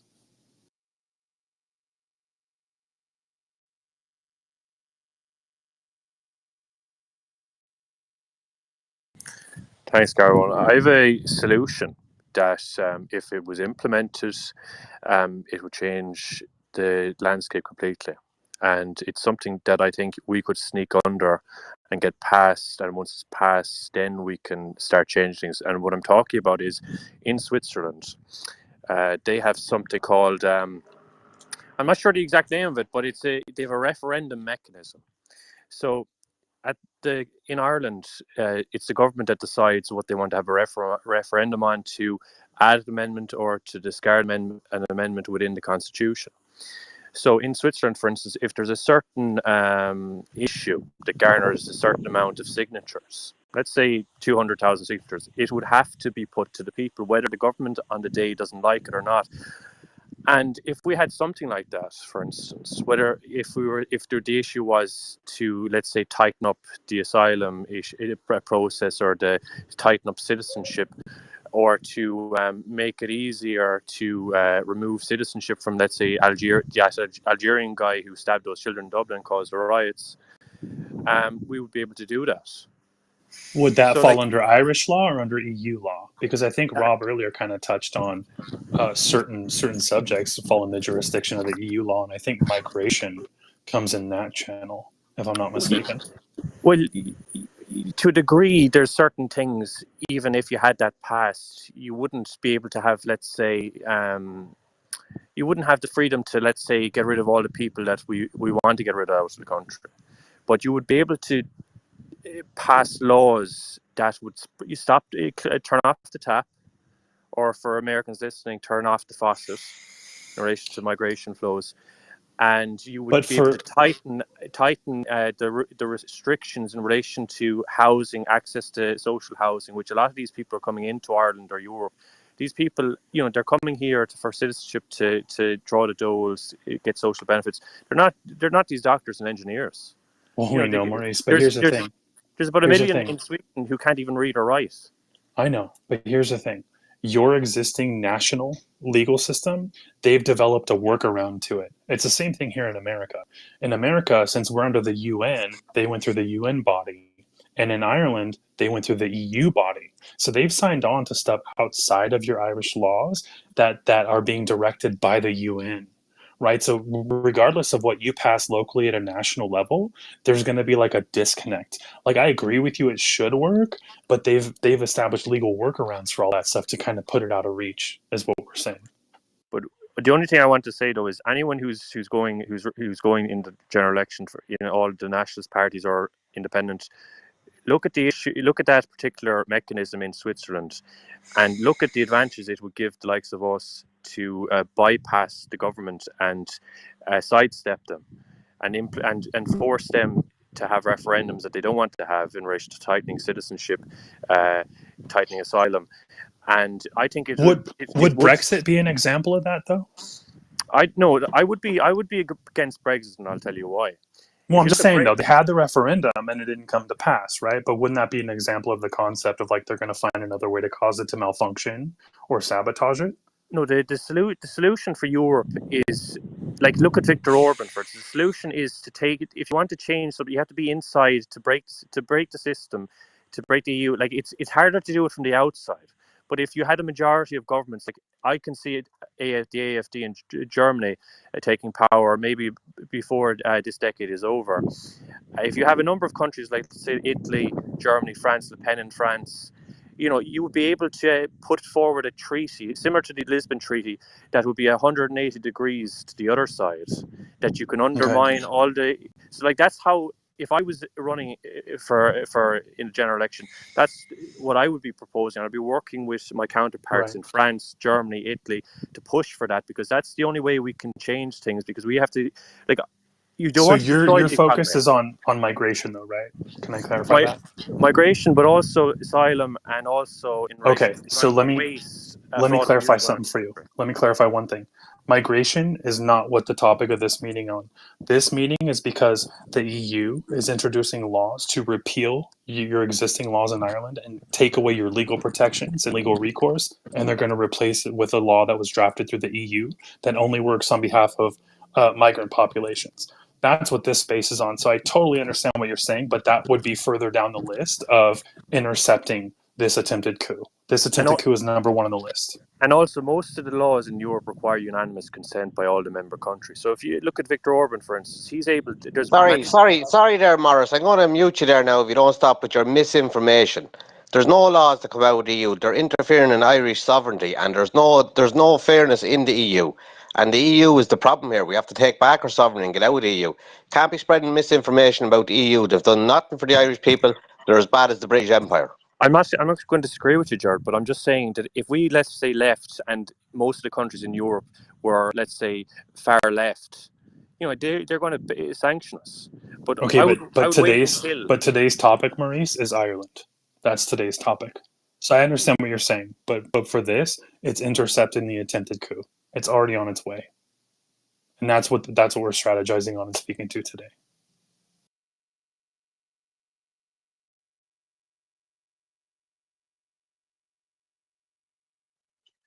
Yeah, cheers, Gavin. Good evening, everyone. Hello, white student. I just have a quick question. I know you talked about earlier about, you know, you'd see the best way to kind of push back against this anti-white racism, especially by the legislature, was through an amendment. And just my quick question was, how optimistic are you that we could push back against this nonsense, especially when the corrupt politicians keep changing the votes and changing the goalposts? Great question. Like I said, the strategy I'm recommending is that we need at least one politician who's committed to remain on standby with an amendment and ready to paperclip that thing onto any next attempts at this kind of legislation. That strategy does not require gaining the majority of the public's opinion. It does not require getting the media platforms to go in your favor. It does not require you to you know, any of the other typical focus topics of winning the majority that they kind of have us focus on instead. None of those are required.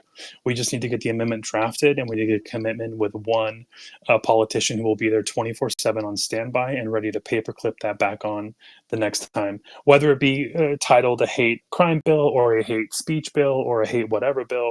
Like I said in the beginning, guys, the strategy is the same. They're just trying to code undefined terms into law and block your ability to compete for equal protection under the law using gatekeeping and stuff like that.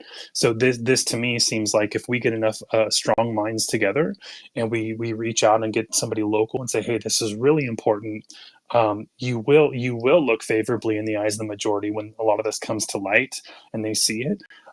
We can just bypass a lot of the roadblocks of, well, do you have the majority? Does this media company like you? Did you raise X amount of money? You know, all that we could just bypass. So I hope it answers your question.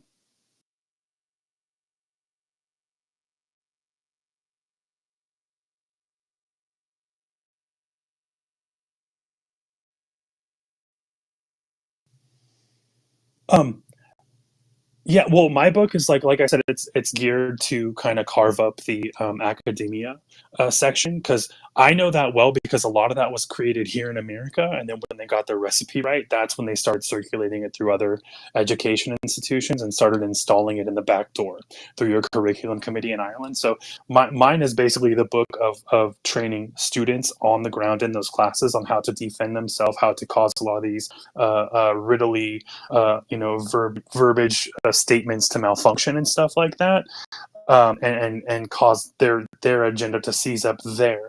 So, but this here, my book is penned. If you guys know students and stuff, I put out YouTube tutorials. It's free. A lot of it, they could just, you know, people just got to take the time and sit still and watch it. A lot of people don't have that attention span these days, unfortunately.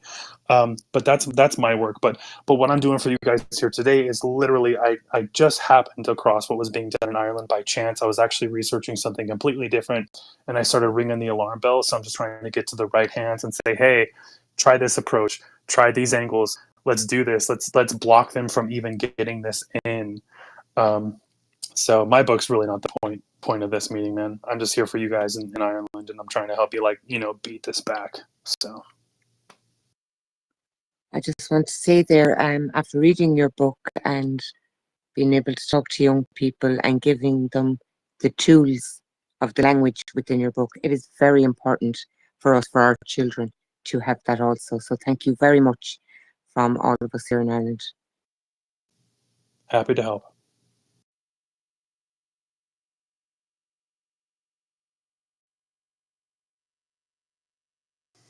We got anyone else coming up, Gavin?